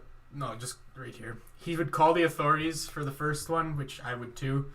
And then assume a friend was playing a prank. It depends who you live with too, like, or who your friends are. Yeah, like, I guess, yeah. Okay. No, go back here. I could just control the mouse and click your answers for you. You could. That's probably a better idea because you're more used to OBS than I am. Anyways, we're gonna let Tucker control. It would honestly be easier if you read out loud and then. Yeah, sure. So I can think. All right. I can't multitask. And Next think and read. question. If you were returning from a brief walk in the woods and saw Jason breaking into your cabin, what would you do? Make a loud noise to distract him and then hide. Find a weapon in a nearby tool shed to fight him with. Escape while you can and find help. Sacrifice yourself to give your friends a chance. Okay, they didn't specify in the question that your friends were there. Yeah. So we gotta assume your friends are in the cabin that he's trying to break into. I mean, if my friends die, I feel like that's kind of their fault. Because I'm just gonna like run outside screaming, and I'm gonna say like, "Hey, Jason Voorhees is just kind of killing us back there. We're out." Damn, you wouldn't try and save me? I tell you that, hey, Jason Voorhees is gonna kill you. How could you tell me you're not in the cabin with me? Well, how can you tell that it's not a prank and you just rip up the note, the help me note? Anyways, Terrence and the Night Watch both saying escape while you can and find help. And absolutely, I would do that too. Well, because so realistically, it has to be that one because the other options are find a weapon in a nearby tool shed. Like, I'm not fighting Jason Voorhees. I'm gonna lose. I don't make a wanna loud sacrifice noise. him. Yeah, I'm not gonna sacrifice myself and make a loud noise so he can like detect where I am and just shoot me with a crossbow. That's a stupid idea. So escape while I can and find help. That's what I would do too. Okay. All right, here's the next one. If you were home alone and an unknown number called you, you would ignore it. If it's important, they'll leave a voicemail. Answer and see who it is. Decline the call and block the number. Let it ring and then look up the number on the internet. If you're home alone and an unknown phone number called you. I would just answer and see who it is. It's usually a telemarketer and I just fuck with them for a bit. Have you ever done that? Like, I have. Yeah. You're just like on the phone. It's like, okay, you're on your computer. You're like, yep. Do you download this application? It's like, it's not downloading. Like, what do you mean it's not downloading? And you're just fucking with them until they hang up. Yeah. Interesting. Yeah, no, definitely answer, see who it is. Yeah, I don't fair. Immediately ignore it because what if it's like one of my friends and I just don't know their number and they just somehow got it? I think it's happened before. Can't call an instance though. That's fair. Yeah. But if it's important, they'll leave a voicemail. I mean, what? Like, I never leave voicemails. I almost never leave voicemails. Well, what does everyone in chat say? Well, they said Terrence said, if I were not alone, I would take one for the team. Oh, that's in response to the Jason. Okay, yeah. And then he says, not before making a really bad joke, get laid and get stoned, so I submit to the cliches. Again, talking about the sacrificing. If you want to go out, you got to go out with a bang. Pun intended, I guess. Yeah. And then he says, decline the call. He does it all the time. That's what I don't decline it. I let it ring. It depends where it's from. Because if I see a call from like Alabama, and I'm just like, I'm not picking up charges for picking up a call from Alabama. No, that's stupid. Well, you wouldn't really get charged. They usually they usually handle the cost. But I would definitely just let it ring and go to voicemail, because if it's important, like if it's an appointment or I'm due for something, they'll leave a voicemail. Yeah. That's what I would do. So different choice for me. Generally answer. No, that's anyways. Fair. Night Watch is on your zone. Prank call the prankster. One up them. Decline the call and then prank call them. Yeah, no, it's definitely a way to go about it. All right. You hear on TV that Michael Myers is in on the loose, Michael Myers is, what? They just have a typo here. You hear on TV Michael Myers you hear on TV that Michael Myers is on the loose on Halloween night. It says in on the loose. No, it's is. What do you do? That says in, though. What do you do if you hear that Michael Myers is loose on Halloween night? Gather a group to hunt him down. Lock your doors and don't open them for anybody. Hop in the car and leave town for the night. Set up a series of traps to try and catch him and save the day. No, you skip town. I can think of examples for set up a series of traps to try to catch him and save the day. Doesn't work out. No. Have you seen the Robot Chicken skit of Michael Myers accidentally goes to Kevin McAllister's house on Halloween, and he just like walks through all like the paint can trap and like the hot door handle and all that? I haven't seen it. It's funny. Yeah. It's relatable. Anyways, lock your doors. Doesn't matter. He's gonna break in. Yeah. Gather a group to hunt him down. He's gonna just kill you. We saw it in Halloween Kills. Yeah. I still wouldn't do that. Like honestly, I just skip town. It's not my job to kill him. Yeah. It's not my job to murder an innocent man either. That's a bad idea. Anyways, next question. Night Watch Zone. Hop in the car and tell evil dies tonight as I leave. Yeah. I would just like honk at the crowd, chanting "Evil dies tonight," and be like, "Woo!" and just I'm out. Alrighty. Next question. If you knew that Freddy Krueger was going to try to haunt you in your dreams, how would you react? You're a tired person and willing to test your luck for a good night's rest. Grab a Red Bull and start an all-night movie marathon. Laugh at his attempt because you're no stranger to all-nighters, and immediately go to sleep so you could fight him. If Freddy Krueger was going to try and haunt you in your dreams. Grab a Red Bull and start an all-night movie marathon. I'm used to that anyways. Movie nights, man. Grab a Red Bull and start a movie marathon? Yeah. Yeah, but here's the thing. You're going to have to go to sleep eventually. Grab a paralyzer and do a movie night marathon. That's my... I delay the inevitable, but I'm going to have fun with friends. Especially if I do it with friends. The friends are going to see me die and try to wake my ass up. Yeah, okay. Fair enough. Yeah. You're a good friend. I know you'd do that for me. Terrence, I would do the same. Coward survives tonight. Just leaving town. Yeah, it's Red Bull Watch time. Says it's Red Bull time. Definitely. It's a good choice for sure. If you heard the ringing of a bell coming from a grave beneath the ground, would you frantically begin digging up the grave to rescue the prison, suspect it was a ghost or evil spirit and run away, pray and see what happens, or watch from a nearby hiding place for the ringing to stop or somebody else to check it out? Yeah, watch to see if the ringing stops. Watch to see if they die. You're not a witness to murder or anything. Holy hell. If you saw a bell ringing from a grave. So the bell's to indicate that there's somebody alive down there. Yeah, that's so why like they did that. it was popularized in The Nun, I guess. Yeah. So, well, in movies, but that's a real thing.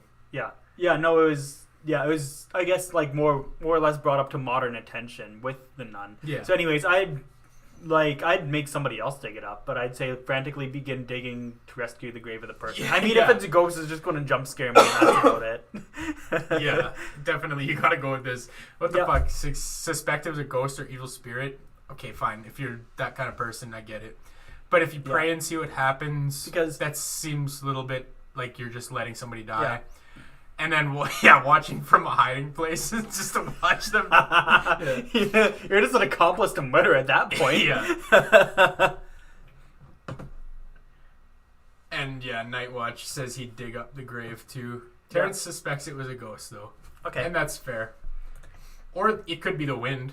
Obviously, Depends like, if windy. here's the other thing. If you dig up a grave, how long is it going to take you? Like, it's probably going to take you a little bit, 6 depending feet on... deep, like, it's going to take you a while. Also, that's the other thing. How, like, fresh is the soil? Because if the person is, like, just buried... Oh, well, yeah, that would be easier. Yeah. Anyways. You wake up to the sound of a doll saying, "Hi, I'm Chucky. Want to play?" So you grab the doll, throw it in the fireplace, and light it on fire. Lock it in a box and bury the box. Rip the doll into pieces and throw them away in different places. Or keep the doll and showcase it in your home. I know what I would do. No. So, it's not an answer here, but I'd sell it on eBay.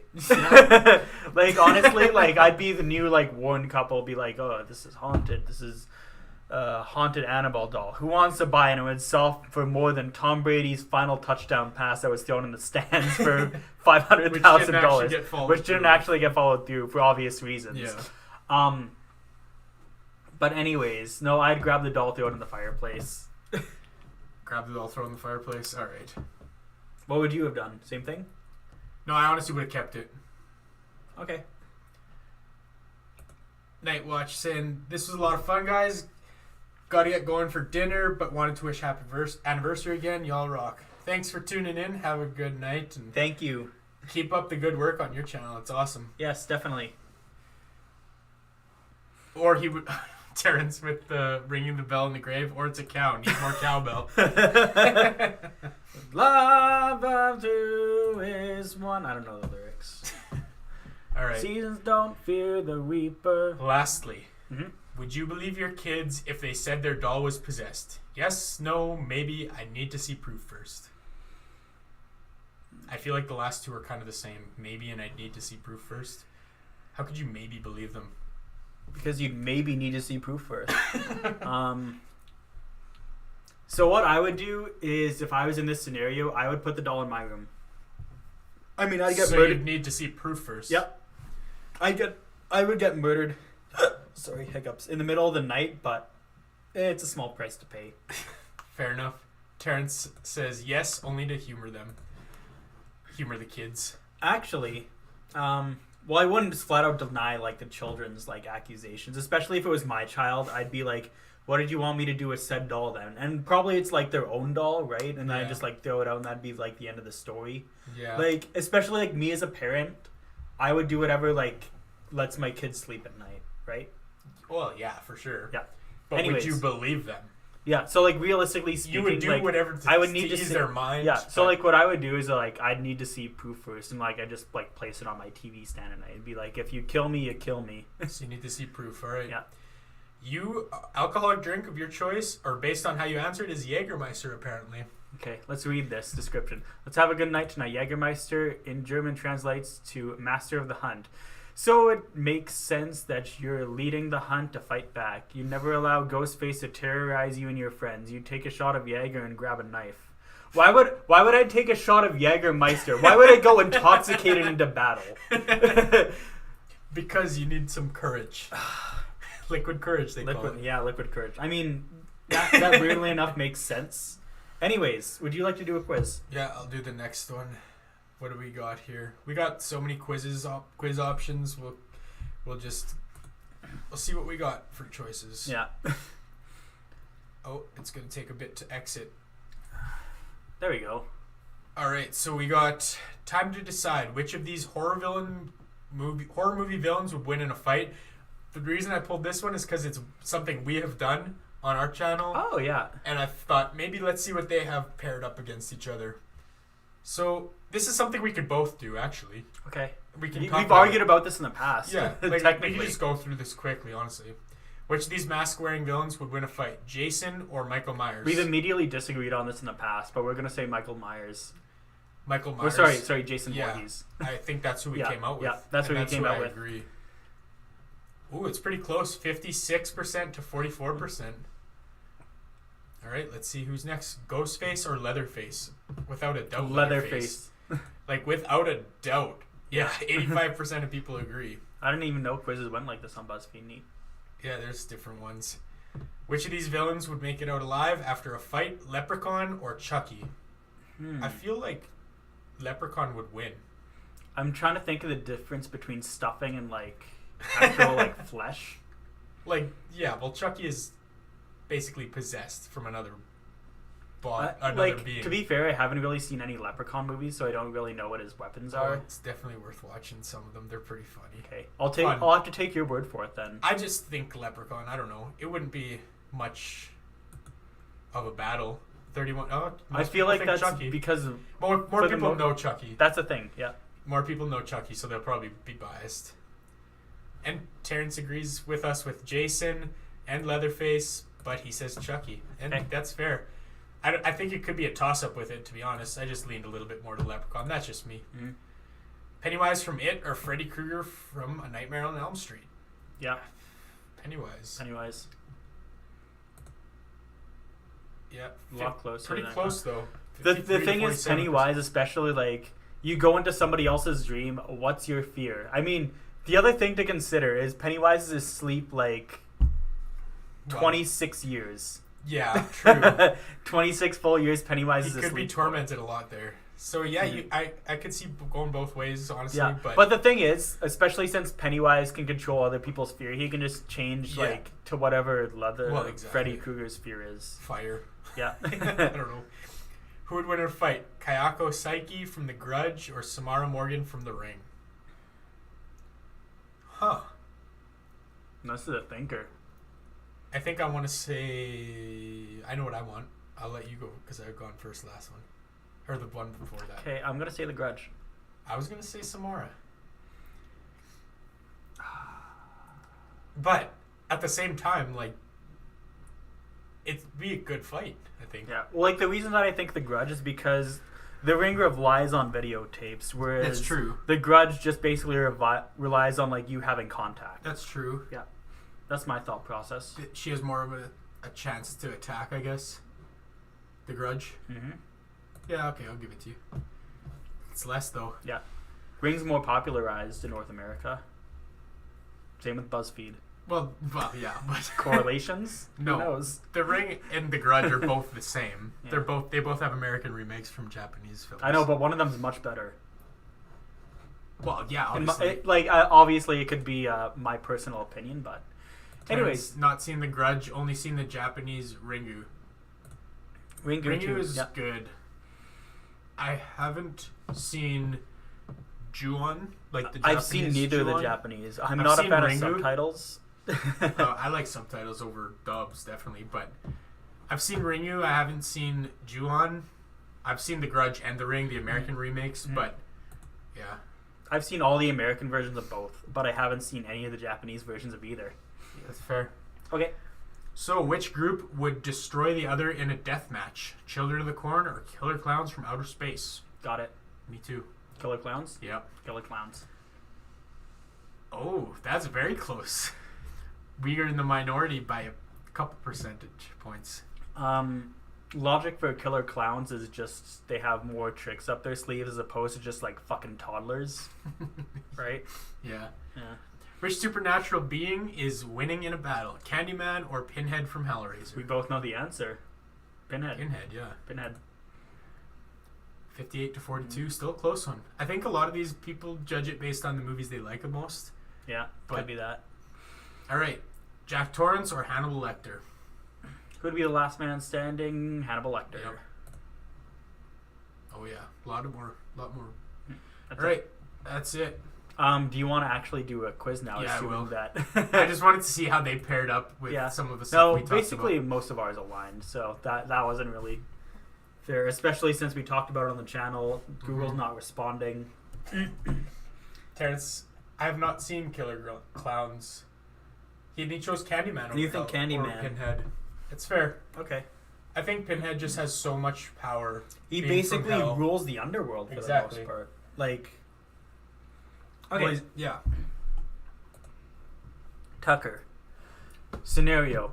Move into an abandoned castle like they do in horror movies, and will reveal the ghost who's haunting it. All right, who's gonna be haunting me in this castle? You approach the castle. What's your castle? Which castle do I want? Is that what it's asking? Like, Yeah. it just says you approach the castle. Okay, which one do I choose? I mean, honestly, choose the one with the best retail value, right? I don't know. Living in a castle might be cool. No, it will be cool. Like, I mean, honestly, I'd just try to buy it and sell it. Which right? one looks the nicest to me? One of the bottom ones. I like being on the top of the mountain. It's kind of like you get a nice oversight of everything. Okay. This one's kind of, it looks like it's on hillside, which poses a lot of problems. I think this one. The other ones kind of look... Actually, creepy. like, infrastructure-wise, you could probably get flooded a lot. Yeah. Okay. On the bottom of the hill, or like hillside. What is your door, Tucker? This is so ridiculous. I gotta pick my door? Yeah, pick a door. Any door. That red one's just way too out there. I like this one. Okay. There's my door. I would have picked neither of them had deadbolts. Like, I would have picked one that, like, can actually secure your house if somebody wants to break in. I'm on top of the hill. If somebody's getting that far, they can come in. You step into the hall. You can get fucking haunted. I step into the hall? Okay, well, not this one. That just looks like, what the fuck That is just that? looks like none. Yeah, this Well, one, look like it's Valak's like, haunting why it. is this little random table in my hallway? What This if- one's kind of Where nice. do you sit for dinner?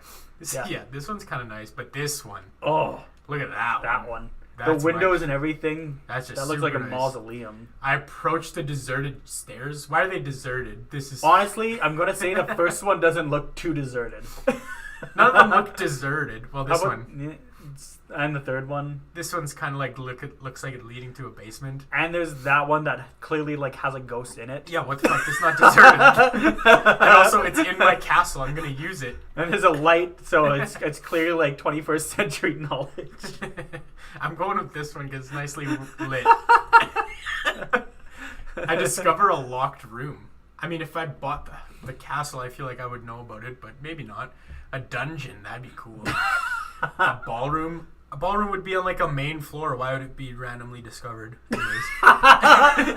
You just randomly discover the ballroom. A chapel. I don't want a chapel. And a drawing room. I don't even draw. When you say you discover a ballroom, it's like I've been watching a lot of Futurama lately, and it reminds me of where Fry moves in and Bender in his like tiny apartment. And it's originally just like basically a janitor's closet, and he's like, oh, you can put that in the closet, and it's basically like this big living quarters. That's what it reminds me of. It's like, oh, the ballroom that you just randomly discovered. I mean, out of all of these, the most appealing to me is a ballroom. Let me be honest. Yeah, ballroom and drawings quarters. Even chapel would be pretty decent. I don't want a chapel. You gaze across the empty landscape.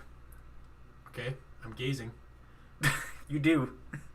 Yes. So do I just choose my favorite? I suppose so. Choose the one you want to see every day when you I wake like up. this one. Okay. I stand at the window and wait. Which window do you want, Tucker? What window do I want to look out? I can't see anything through this one, so screw that. This one's stained glass. I don't want to see that. This one looks like I have to go underground or like in a tunnel or Yeah. something. I don't want that. This is a nice open window. I'll Yep, choose that that's one. what I would have chosen too. My castle is haunted by the unholy priest. Probably because I didn't choose the chapel. So he's If mad you at me. chose the chapel, He's mad at me for not choosing the chapel. The castle's hallways are long and dark. When the moon is rising, a soft step can be heard in the hall. He walks and walks, searching. You hear the rustle of pages, his plaintive whisper calling, "Don't answer." I won't, because I'm not buying a castle. Okay. Do you want to do maybe? Should we answer a couple questions that we got? Yeah, we can answer some questions here. So we had a couple questions asked to us on Instagram that we wanted to touch on. Let me pull those up. Sorry. So one of them was from D Movie Man. He's another YouTuber. You should check out his channel. He says, "What's been the most rewarding and most challenging aspect of your YouTube journey?" Rewarding, easily meeting new people. The rewarding, yeah, meeting a lot of other horror creators that I would have never found before. Yeah, Because I'm like on YouTube a lot, and I subscribe to a ton of people. Yeah, but you don't really before subscribe this- to anyone with like. So, for example, like a lot of other subscribers or friends that we made, or like anyone under 5,000 subscribers that we actually communicate with on like a regular basis. Yeah, and it's been a lot of fun watching them and kind of getting to know them. Well, like even like for example, we were on Everything Horror's channel a couple of times. Podcast too. Podcast, that was fun. So yeah, it's fun talking to people and like getting to know them a little bit, watching their stuff, and just finding people you I wouldn't have otherwise discovered if we didn't get into this YouTube thing, and then also watching a lot of movies that I wouldn't have otherwise watched. Mm-hmm. Because I wasn't one to watch a lot of movies in the past. Like I was always into horror. It's just we stuck to mainstream. Yeah, exactly. And I never like sat down and felt like I had to watch a movie because we were making a video on it or whatever.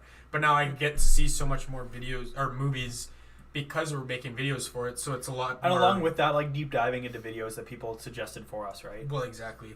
And it's just fun to make these drinking games and definitely just have a good time with horror and get to know a lot more people.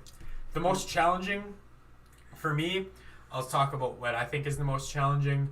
The most challenging is when we upload a video and it just gets like very few views, or like you get under 20 views, or that. It like I wouldn't say it's demoralizing really, but it's just hard. It's less motivating when you upload something that you spent a few hours on or whatever, and not a lot of people watch it. And I get it. Like we're a small channel, we don't have a big audience or anything, so I get it, and it's not something I'm mad at. It's just like at times after you upload 5-6 videos in a row and they all kind of do bad compared to some other ones, it's like, oh, this sucks. Why am I even bothered? Honestly, but like that part, like I got over that for the most part. Yeah, like no, me too. If it has like 5 views, and like there's been some that like went really well. Like I think Malignant's our most viewed, is it? No, the Conjuring 3. Conjuring I think 3. is the most. Yeah. Anyways, Malignant might be 3rd or 4th. But yeah, no, like some of them like have done well. Some of them, like a lot of them, have done bad. But like I'd say the most challenging part is trying to meet deadlines. There's been some things that have pushed us over the edge, whether it be like computer crashing, have to like reinstall Windows, the fucking viruses, buying a new microphone. There's been some problems on recording day. Whatchamacallit. Even this last week, we had some issues with me being sick and us not being able to release on Friday. Yeah. For a really good episode, the editor, Tucker, had a lot of fun with it. It's probably not going to get a lot of views because it was released like in like the early portions of the week, which I don't think a lot of people are engaged in all that much. It was released on Wednesday, but also it's just not a familiar title. Yeah. So most people, when they see a familiar title, they like to click on see it. But yeah, for me, that's just kind of the main thing. Like when I see a video on the first day, it hasn't got a lot of views, I'm like, yeah. But I can, like you said, it's easy to get over with, and the pros outweigh the cons by far. Yeah, definitely. But some of the other question that we had, the only one other question, let me pull it up. It was again from my mom. She asked a question. Let me find it. Race, yeah. She says, you both seem to love the study of horror films. What sparks this passion in you both? What makes you into horror, and why are you so interested in it? I never really thought of it before. So every other genre of movie, it ends, I feel like, in such a similar way. Like, for example, war movies is people going there, some of the cast dying, but a lot of it's like happy endings. A lot of comedy movies, like romance comedy, the people get the girl. Romance, you cry a lot. But horror movie, it makes you feel such an odd emotion, which is fear, unsettling, all those things. It just makes you feel something that you're not naturally supposed to feel. You feel all these other things such as like love, happiness, and like everything else like throughout your lifetime. Besides, like, I'm not the person that's like miserable or anything like that, but I like to feel a little bit of dread. I feel like it just draws me in so much more because I don't feel that emotion so often. You don't get to feel it. Yeah, I don't get to feel that emotion too often. So yeah, that's I agree with some of those points. Like for me too, I don't get to feel scared that often. That's the other thing. It's something that I kind of seek, especially since you don't really get scared. Like it's something that it's like it's something I want to experience getting, you know, like Yeah. because I don't get to. Because you don't get scared anymore. You just want to seek getting scared, Yeah. and that doesn't happen so much. So you just kind of try to seek out the Holy Grail. Yeah, and like I also like the psychology behind a lot of horror movies, and like why people are into it in the first place. Like it's obviously situations you would absolutely never want to be in, right? But that's why you want to watch, because it's situations you don't want to be in, but it's situations that you can kind of pretend like you're a part of, and you think about how would you react in that situation, and you want to see how other people would react, which is why the movies are there, to see how we would react. Especially with like situations such as like serial killers. It's one of the most viewed like documentaries like on, or one of the most viewed like kind of documentary, I'd say, like genres, where people like to see like serial killer documentaries, all of that. And it's just like what makes people do these type of things. Like it makes you think a lot more, and I feel like that's a lot of horror movies. It makes you think. Oh yeah, for sure. Maybe it just might be a personal preference, but horror movies are one of the genres that make you think the most, in my opinion, anyways. Yeah, we're obviously biased, but also the thing about horror compared to other genres, I feel like the amount of subgenres in horror are just so broad. Like there could be horror comedy, there could be, you know, action horror, there could be horror, body suspense, horror, body horror, all sorts of different subgenres, slasher, you know, there's so many different. Especially the other thing that we didn't even mention about horror is how it kind of like bends the rules of reality more or less. Like you can do that in like some sort of like sci-fi movies, but there's also a lot of sci-fi horror such as Alien. But for example, like body horror, you don't even think of like the actual thought of like what would happen if my DNA was mixed with a fly and you start to turn into a fly. Yeah. Like it's a very interesting concept. Either Definitely. way, yeah. That's just some of the reasons we like horror. And Terrence says, I love horror just like every other genre, but horror is a thrill ride like a roller coaster. You feel glad that you're not in that situation and glad to be alive. Yeah, that's kind of along the lines of what I was saying too. Yeah. It seems like that's why a lot of people might like it too. Because they get to experience something that they don't want to actually experience. And for a great horror movie anyways, like Suspiria, Texas Chainsaw, the original Scream, stuff like that, yeah, for sure. I haven't seen the old Suspiria in such a long time. I remember seeing the new Suspiria in theaters, and there was literally just me and my girlfriend in theaters, and I feel like it was one of the best theater experiences I've ever had. Yeah. Seeing the new Suspiria movie. It was really good. I never saw it in theaters, but I've seen them both. I like the original more, but the remake is good too. I really like the remake. I have to see them again, like both they're back to different. back. Like they're They're both completely so different. Yeah. Like the remake isn't even giallo. I'd say. No, it's not. No, I'd say the remake's better. That could be personal preference though. I'll have to watch them again. Obviously, my experience was really great, but yeah. And then Terrence says, I just love movies, period. Some movies have elements of horror in them, like Deliverance, and I guess just like life. And that's fair. There's a lot of non-horror movies that do have horrific elements, and Deliverance is a perfect example of that. It's just, I don't know why, but I don't watch any other genres for the most part. Like, there'll be an odd one. There's like the weird, like, I think the last movie that I saw in theaters that wasn't horror was Jackass. Yeah. And aside from that, not a clue. Honestly, it was probably a Marvel movie because my good friend Corey likes to see Marvel movies. Oh, yeah. That other than that, like, not a clue. not a clue. It works as a survival guide. The slasher genre is full of things not to do in violent situations. You're not wrong. They make so many dumb decisions that everyone likes to yell about and be like, "Why would you make that decision?" And yeah, that's how they become a Darwin nominee. A Darwin Award nominee. Yeah. All right, should we do a couple more quizzes and see? I say we do one more each. However, that's what I'm thinking. Let's pick the ones we want to do most. Oh, okay. What were you gonna say? I was gonna say I want to go to the washroom, so you should do the first one. Okay, I can do that if you want. I'll pick the one that I want to do, and then you pick the one you want to do, and then I'll do mine while you're going to the bathroom. Sounds good. So, well, let's pick first. Okay. We know which horror movie character stereotype you're most likely to fall, or you're most like. The horror movie character stereotype you're most like based on these fall questions. It's not fall. Fuck that. It's not fall. What if I wanted Too bad. to do it? Okay. Oh no, Google's lagging. It always is. It was watching YouTubers like yourself that gave me a renewed love for horror movies after years of not watching. That's Exactly. awesome. Yeah. And like, especially since we've now followed so many like fresh YouTubers, we get a lot more recommendations. Oh yeah.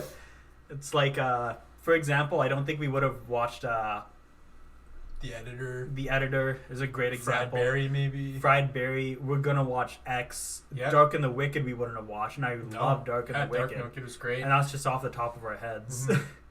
Make a Halloween playlist and we'll tell you which classic monster your inner persona matches. That's kind of fun. Maybe, yeah. So I'll keep that on the list. Yeah. Go on a horrific first date and we'll tell you which Halloween monster you are. In the car, I just can't wait That's to pick you playlist. up on our very first damn date. Date, I'll tell horror you. monster. Alright, we know which final girl you embody based on how you make it through a horror movie. That's kind of interesting. I could be a final girl. Choose between, what is it? Cake or cheesy. We'll see when it loads. Yeah. If it loads. Wow, it's taken forever. Frickin' Google. Bear with us. Choose between cake or cheesy foods to see which horror movie matches your personality. I wouldn't pick that. No, fuck that. I hate it. All you have to do is pick 6 horror movies and we'll guess your biggest fear with 98% accuracy. 98%? 98%. I know my biggest fear, so we'll see. Oh, that might be one you pick. Maybe. And the last one we have to choose from, I boiled these movies down to one vague line. Let's see if you can tell whether it's a romance or a horror. I said it backwards, but it's the same thing. They pick one line from the movie and we have to choose whether it's horror or romance. I say fuck it. Nah. I don't want that one. Nah, that just feels like 50-50. feels- And that feels like a poll A thing. more or quiz less. rather Yeah. than, yeah. Okay, I'll let you pick first, and then I'll pick the next. Honestly, at this What do you point, want? how about we do 2 each? Okay, fine. I'll do one while you're going to take a piss. Yeah, And you then- can pick first. Okay. Definitely. We'll Go do. ahead. You pick 1 and 3. I'll pick 2 and 4. Yeah. I picked first anyway, so that I feel like that's fair. Alright, well, I'll just do the first one. Make a Halloween playlist and we'll tell you which classic monster your inner persona is. Your inner persona matches. So, let's start the night off right. Pick your first Bob. Monster Mash by the Crypt Kickers and Bobby Pickett. Ghostbusters by Ray Parker Jr. Thriller by Michael Jackson. Or I Put a Spell on You by Screamin' Jay Hawkins. There's a lot of good choices here. But if I'm choosing the one that I like the most, I gotta choose Thriller by Michael Jackson. Pick another spooky song. Superstition by Stevie Wonder. Zombie by the Cranberries. Witchy Woman by the Eagles. Or Werewolves of London by Warren Zevon. For Halloween playlist, I gotta do Werewolves of London. Which of these haunted hits is Calling Your Name? Somebody's Watching Me by Rockwell. The Time Warp from Rocky Horror Picture Show. That's a fun one.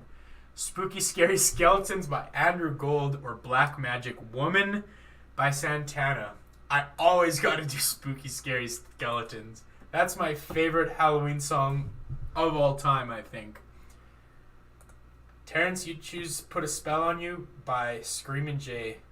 Yeah, I mean, that's a great song. But Thriller for Michael Jackson for a Halloween playlist, you gotta have it, you know? What's next on the playlist? Don't Fear the Reaper, Heads Will Roll, Bury a Friend, or Sympathy for the Devil? Don't Fear the Reaper or Sympathy for the Devil. I'm torn between those two. Halloween playlist, I'll do Don't Fear the Reaper. Time for another Bob. I Want Candy, Psycho Killer, Running with the Devil, and the Addams Family theme. Oh, the Addams Family theme's pretty fun. But for Halloween playlist, again, Psycho Killer. That's a great song. I like it. Halloween or not, it's a good song. Alex is... Spooky Scary Skeletons easily. Also Thriller, Michael Jackson. I heard some of it. You heard some. There was a few others, but Spooky Scary Skeletons is great. Oh yeah. Terrence chose Werewolves of London. That's what I chose. He chose Black Magic Woman, but I didn't choose that one. And Sympathy, which is the other one I was torn between. Anyways, another one. How many freaking songs do I gotta put on this playlist? Enter Sandman, Bad Moon Rising, Ghost Riders in the Sky, Purple People Eater. None of these seem like Halloween. None of these seem like Halloween movies or Halloween playlist. Well, just pick your favorite then. Bad Moon Rising. That's not my favorite, but it seems like more along the lines. What will be your final spooktacular bop? Pet Cemetery by the Ramones, Season of the Witch by Donovan, Super Freak or Monster? Oh, Super Freak. Super Freak.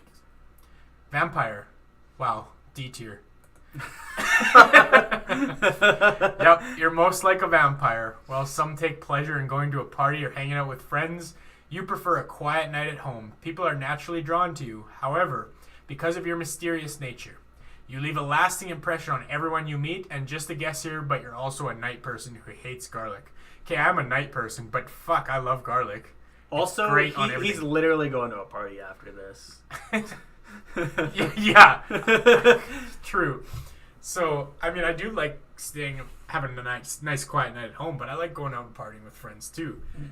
So, BuzzFeed, you're kind of wrong. Super freak. I'm leaking, but it's okay. It's not bad. It's not from the glass. I just mispoured, I guess. All right, so we know BuzzFeed doesn't know my inner persona. Well, apparently my inner persona. I'd like to turn into a little baddie, fly everywhere. I mean, it'd be fine to be a vampire.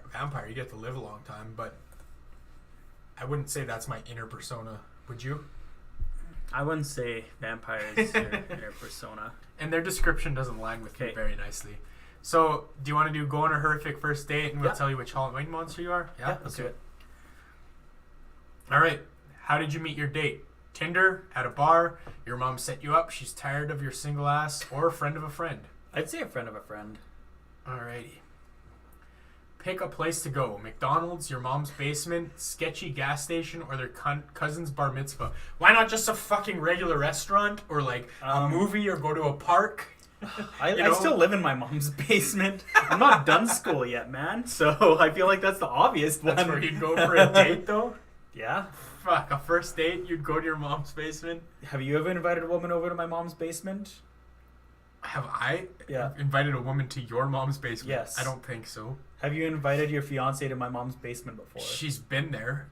Not from my invitation necessarily. Mm-hmm. But it's a first date. I'm going to give it to you. I mean, you're going to have to. It's my answers. I know. Okay. Which rude statement will you be the first thing they... Which rude statement will be the first thing they say to you? Oh, that's what you look like. We've got to make this quick. I have another date after. Wow, you're short. Please take this gum. You need it. Oh, God. What would they say to you first? So I'm average height, so I don't think that... So that's what you look like. Am I ugly? Be honest, Tucker. Why do you want me to... I can't answer that. I'm not attracted to you, if that's what you're asking. So I'm guessing we're going with that. They wouldn't say you have stinky breath or she has another date I would intentionally brush my teeth, and I don't want to... I still want to date somebody that I think's that floozy. I want to date a nice, classy woman. All right. That's what you look like. I don't think I'd change my... I don't know. No, I Keep know. going. Yeah. What annoying thing will your date do to the waiter?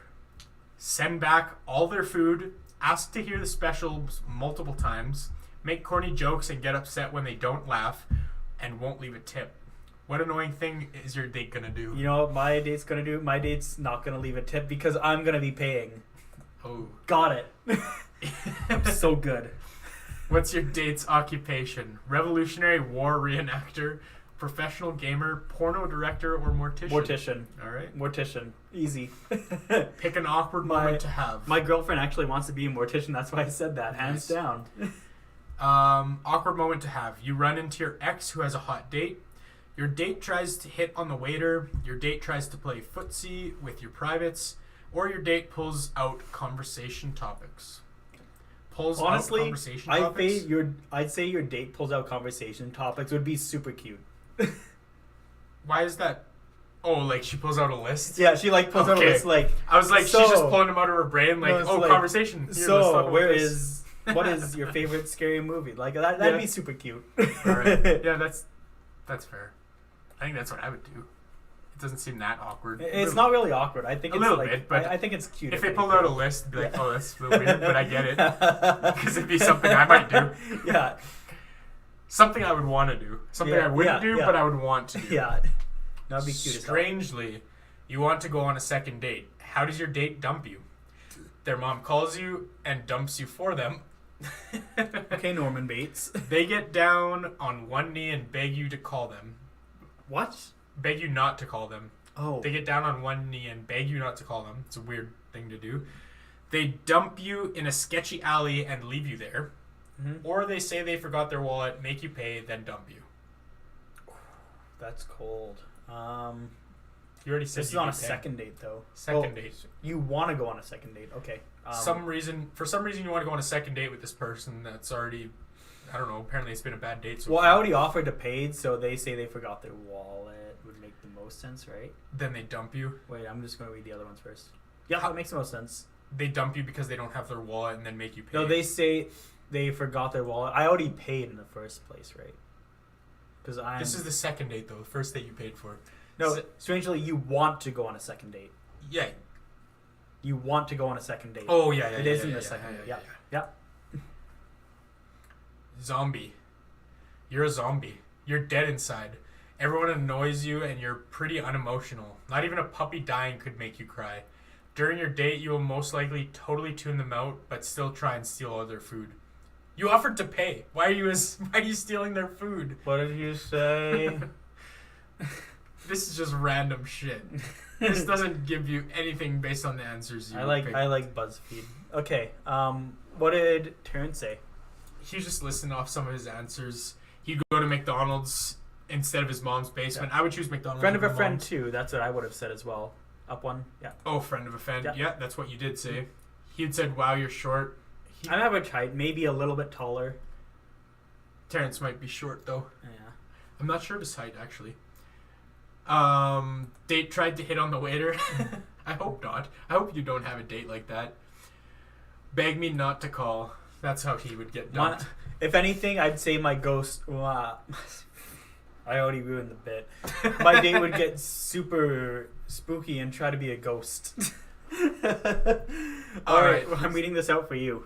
So I'm doing the final girl one. You'll do the. You can do whichever one. Biggest fear. You said you know your biggest fear. I don't know my biggest fear. Oh, okay. Yeah, so no, that makes more sense. Yeah, definitely. So I'll do the final girl based on how I make it through a horror movie. You can read it to me. Okay. There is a slew of murders in your hometown. What do? Make plans to leave town? Get ready to fight back? Ignore it, or launch your own investigation to figure out what's going on. Slew of murders in my hometown.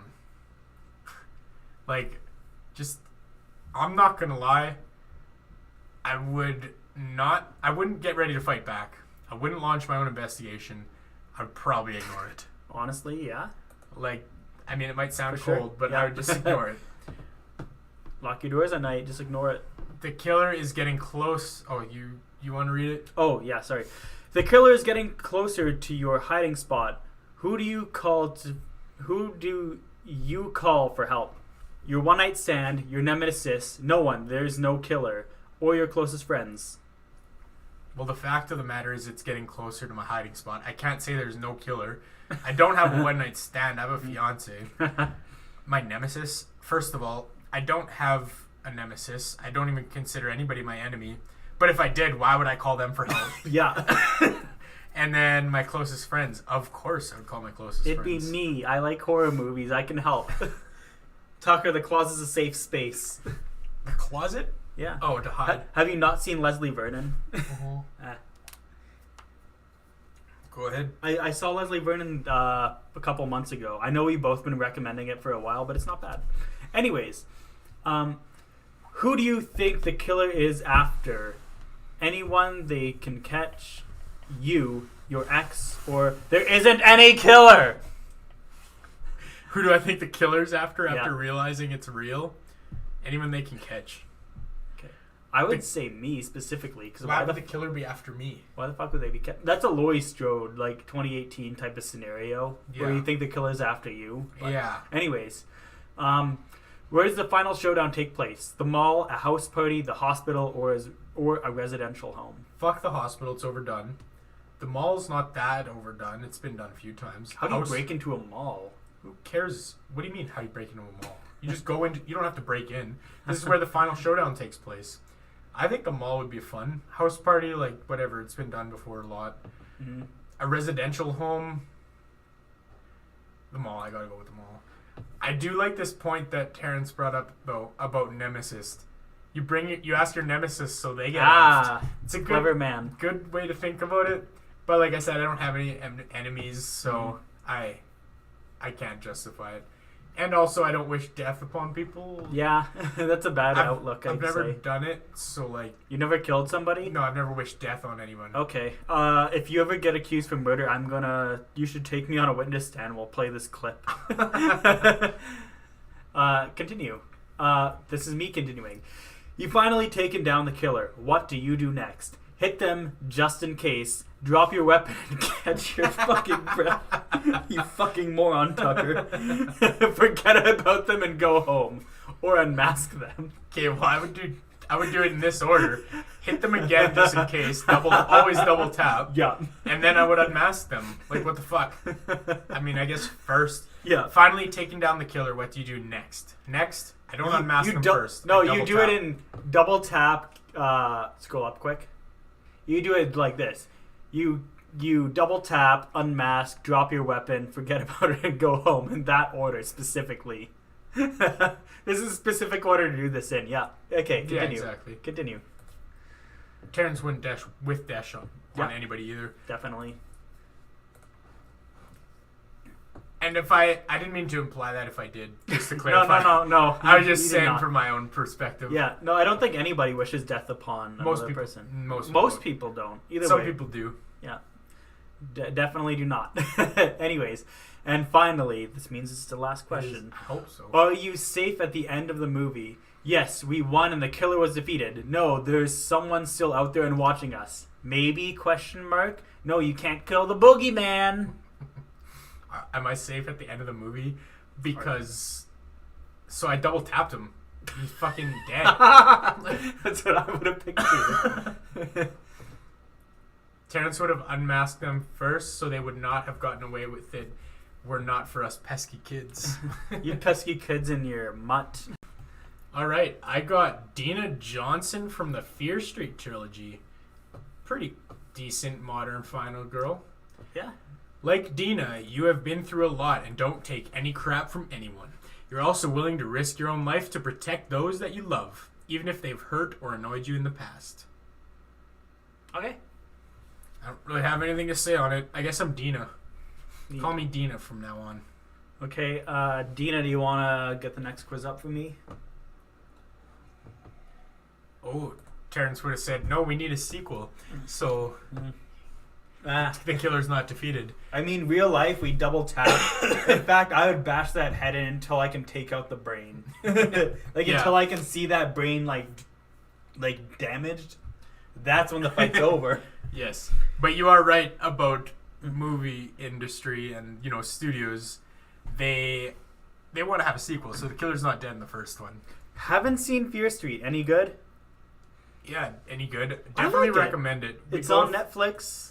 Yeah, it's a Netflix original. Where do we rank it? All three. I think A tier to B tier. It was A or B tier. We ranked them. I think 2 of them were in A and 1 was in B. I think it was the first one in A tier and the next 2 in B tier. Maybe, yeah, that's what it was. But anyways, I recommend watching it. No, they're all really good.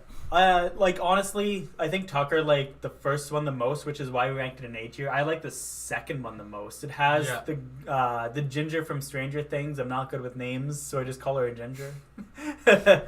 But yeah, no, I like the trilogy a lot. Yeah, I like it's really good, based off R.L. Stein books. It's not something that I'm gonna go rewatch every year or watch all the time. I'll rewatch it a few years down the road, I'm sure, but it's not something I'm gonna go back and rewatch. But when I watched it, I liked it. It was a fun movie. No, fun series. Trilogy. It's a fun series for sure. I'm surprised that they pumped it all out so quickly, especially they released back to back on Netflix. Obviously, it could have been done in a series such as how they did. What am I thinking of? It could have been done just as like as in modern like series such as why can I not think of the name? I don't know. Such as Haunting in Hill House or something like that. But they decided to just kind of do it as is. But either way, really fun, really good. Yeah. Let's move on to my quiz. Let's see if they can find out. So all you what my gotta do biggest here is fear pick is. 6 horror movies, and they'll guess your biggest fear with 98% accuracy. Okay. Excuse me, 98% accuracy. Okay. 98%. Do you want me to say what my biggest fear is before or after the quiz? Say it before, so Okay. you know you're not So my lying. biggest fear is heights. Okay. 100% heights. I cannot do heights. So let's continue. Things are about to get pretty spooky. Ah! Okay. Pick a horror movie. It, Tumbad, A Quiet Place, or 1920. It. I knew it. Pick a horror movie. Hereditary, Evil, Stree, or The Conjuring. Hereditary or Conjuring? Let's see. I knew you were going to pick between them, Yeah. obviously. Hmm. Just did an episode on Hereditary too. If you haven't watched it, we just put it out yesterday. Yesterday, yeah. We're gonna say Conjuring, just cause. I would have picked the same.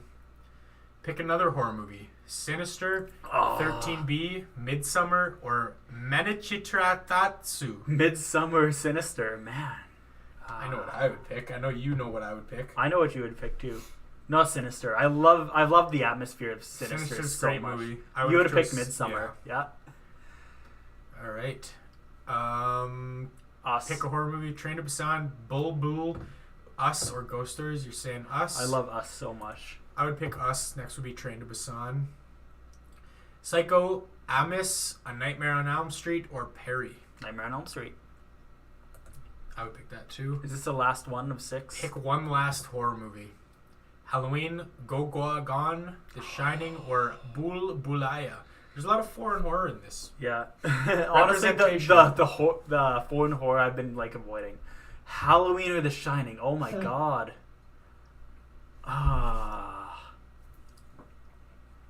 The Shining. The Shining. Shining's your answer? The Shining. Creepy crawlies. You're afraid like spiders, cockroaches, and lizards. Every time you see an insect that moves weirdly or just generally has too many legs, you will do everything in your power to get it out of your sight and mind. This is the furthest from the truth. They got Terrence's answer right, though. Arachnophobia. Oh, okay. You're welcome. You're welcome, Terrence. Anyways, I used to own rats. Rats are very cuddly creatures. I would 100% pick up a spider or a lizard. Lizards and spiders are pretty damn cute. I'm just curious if I change anything for myself. Like, No. You'd change Midsummer. oh, I gotta re-fucking do it. Oh, you want to You're fresh. No, refresh might give me my answer. Or whatever. Let's see. And if it doesn't reload, I might just be like, fuck it. How are we loading? I'm just curious. Okay. Because it's so off the beating path. Like, why would they say that? I'm just curious. So, like, actually, let's do this. Let's only pick foreign ones. Okay. Tumbad. Avel. I'll do Manichiratsu.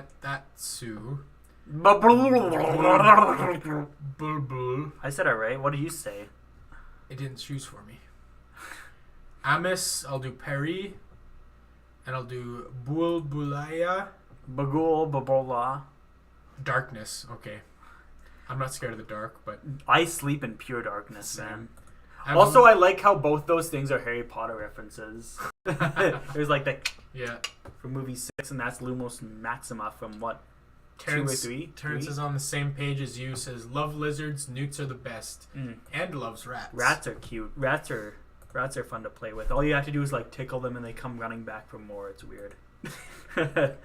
Anyways, that'll wrap up our 1 year anniversary stream, I guess we'll call it. Just kind of more casual. We didn't have something super planned out for this whole stream. Just kind of did the tier list, did some quizzes. Didn't know what quizzes we were going to do for sure, but pulled them. And thank you for anybody that was watching throughout. Terrence, thank you for checking us out and sharing us. That was awesome. Yeah. Much appreciated. And yeah, if there's no more questions that we can answer that we got. But do you have anything else to add or say? I mean, we can give people like another 30 seconds to catch up and chat if they want to ask something else. Yeah, if you have any questions, Terrence, if you want to ask us anything that you want to get to know about us and maybe get a little bit get to know us a little bit better, then feel free. Other than that, we can talk about like some upcoming releases if people really want to hear about that. Yeah, we can list them off quick. So do we want to talk about all the way up to? We'll talk about May, what we have upcoming. Right. So like next Friday, Blair Witch. Blair Witch, because we've been shitting on it on our channel for quite a bit. Yeah, and we'll talk about why. Other things are, so we have Doctor Sleep upcoming. 13 Ghosts. 13 Ghosts again. X, which was recommended. Well, it's recommended that we look at a Ty West film from Everything Horror, and we've both wanted to see X for a long time especially now. since it's 2022. 2022, It's a yeah. 2022 release. We want to see that. I've heard nothing but good things about it, so we want to watch that. I've been wanting to see the new, the new Marvel horror movies, the Doctor Strange and Morbius. They're probably going to be garbage, but that's going to be fun. That's not going to be on our channel at all. No. Like Morbius I've heard it's nothing but trash. Oh yeah, even since like Morbius was released, I was like, I think I might have like commented and hot about the ideas like maybe we should watch Morbius. Dr. Tucker was like no. And like to be fair, like I'm a big like Jared Leto fan, not even from his like work, but from like 30 Seconds to Mars. I'm a big 30 Seconds to Mars fan. So like obviously I'd want to watch that. But yeah, other than that, Terrence says the original. I think he's talking about Blair Witch Project. We are doing the original Blair Witch Project, not the remix. Because, the original one, that's even the one that we kind of talk smack on a little bit. So Doctor Sleep, obviously, that we're doing that one. 13 Ghosts, we're doing like the remake 13 Ghosts. That might be it too. That might be what you're talking about. 13 it could Ghosts. be either one of those. Yeah, 13 Ghosts, we're doing the remake because that's the one we're more familiar with. Actually, I haven't even seen the original. I haven't either. I'm probably going to end up seeing it eventually. Yeah, me too. Yeah. But yeah, we're talking about the remake for that one. Yeah. And then after X, we're going to review Frailty. Yeah. Which is, again, we weren't recommended to it, but introduced to it by Night Watch Zone. I'm pretty sure anyways. I'm like 90% sure I saw like a video, like a top 10 video on his channel.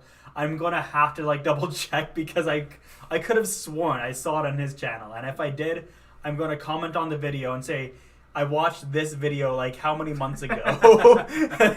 But anyways, yeah.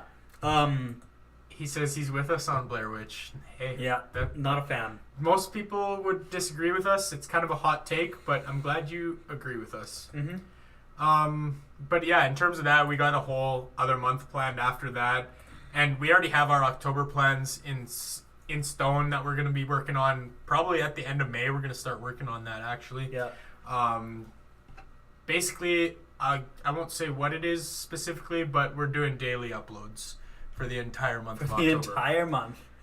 Which is a lot for us considering we both have other things like full-time job, you're full-time in school, plus another job. And so yeah, like it's a lot. There's a lot. But we're working ahead, so we are going to be prepared.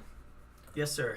I've been meaning to revisit Blair Witch myself as I have always despised it, but Rainbow Fright advised I should give it another go. Yeah, that's fair. And that's kind of how we felt too. We thought we didn't like it from years ago when we watched it, and then rewatched it again for the sake of this video that we're putting out, and we kind of felt the same way about it. So yeah, we felt the same way. Like give it a good shot. The thing is, like, we can we can respect it for especially the time period that it was released in. We respect the hell of it for what it pioneered in the horror genre, but in terms of entertainment value. In terms of entertainment value, what it did for us, it didn't do a lot. Exactly. That's a bad way of saying it, but yeah. And it's kind of a similar outlook for him. I think it was the hype that killed it for me. If I seen it not knowing anything, maybe it would have worked. And that's the thing. Like, especially like since 99 horror was done so much differently. When like the first time I watched it was like 2011 or something like that. Mm-hmm. So like obviously I've seen movies such as like Paranormal Activity. I think I even seen like Quarantine before that. So like other found footage horror movies that were done like debatably better just because of like the resources It's a more modern take. It's a more modern take, and it was done better. Yeah. But yeah, that's I think all we have. That's pretty much review of what we got upcoming for at least next month. Terrence, if you do have any suggestions for us, like let us know. We'll watch a movie you recommend. We'll watch anything, unfortunately. Well, we like even reviewing bad movies because it gives us something to make fun of. Yeah, that's the unfortunate part about it. Yeah. But yeah, recommend anything to us, and we will definitely watch it. That's what's lacking now. These low budget movies that explode at the box office, like Blair Witch. Yeah, Blair Witch, Paranormal Activity. Yeah. But there's some low budget horror movies that did a really good job. We can't deny definitely. that. So, yeah. I guess we'll wrap up the stream for now. Again, thank you for tuning in. We will be planning another stream for the next month as well. If we don't have exactly what we're going to do, but again, if you have any suggestions on what you'd like to see us do on a live stream, let us know. And I guess for now, hope you enjoyed the show, and this is us saying cheers to fears. Have a good night, everyone. Night.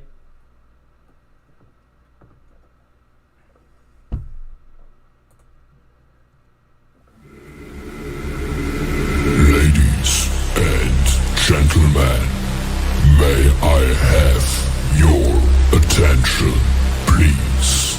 It's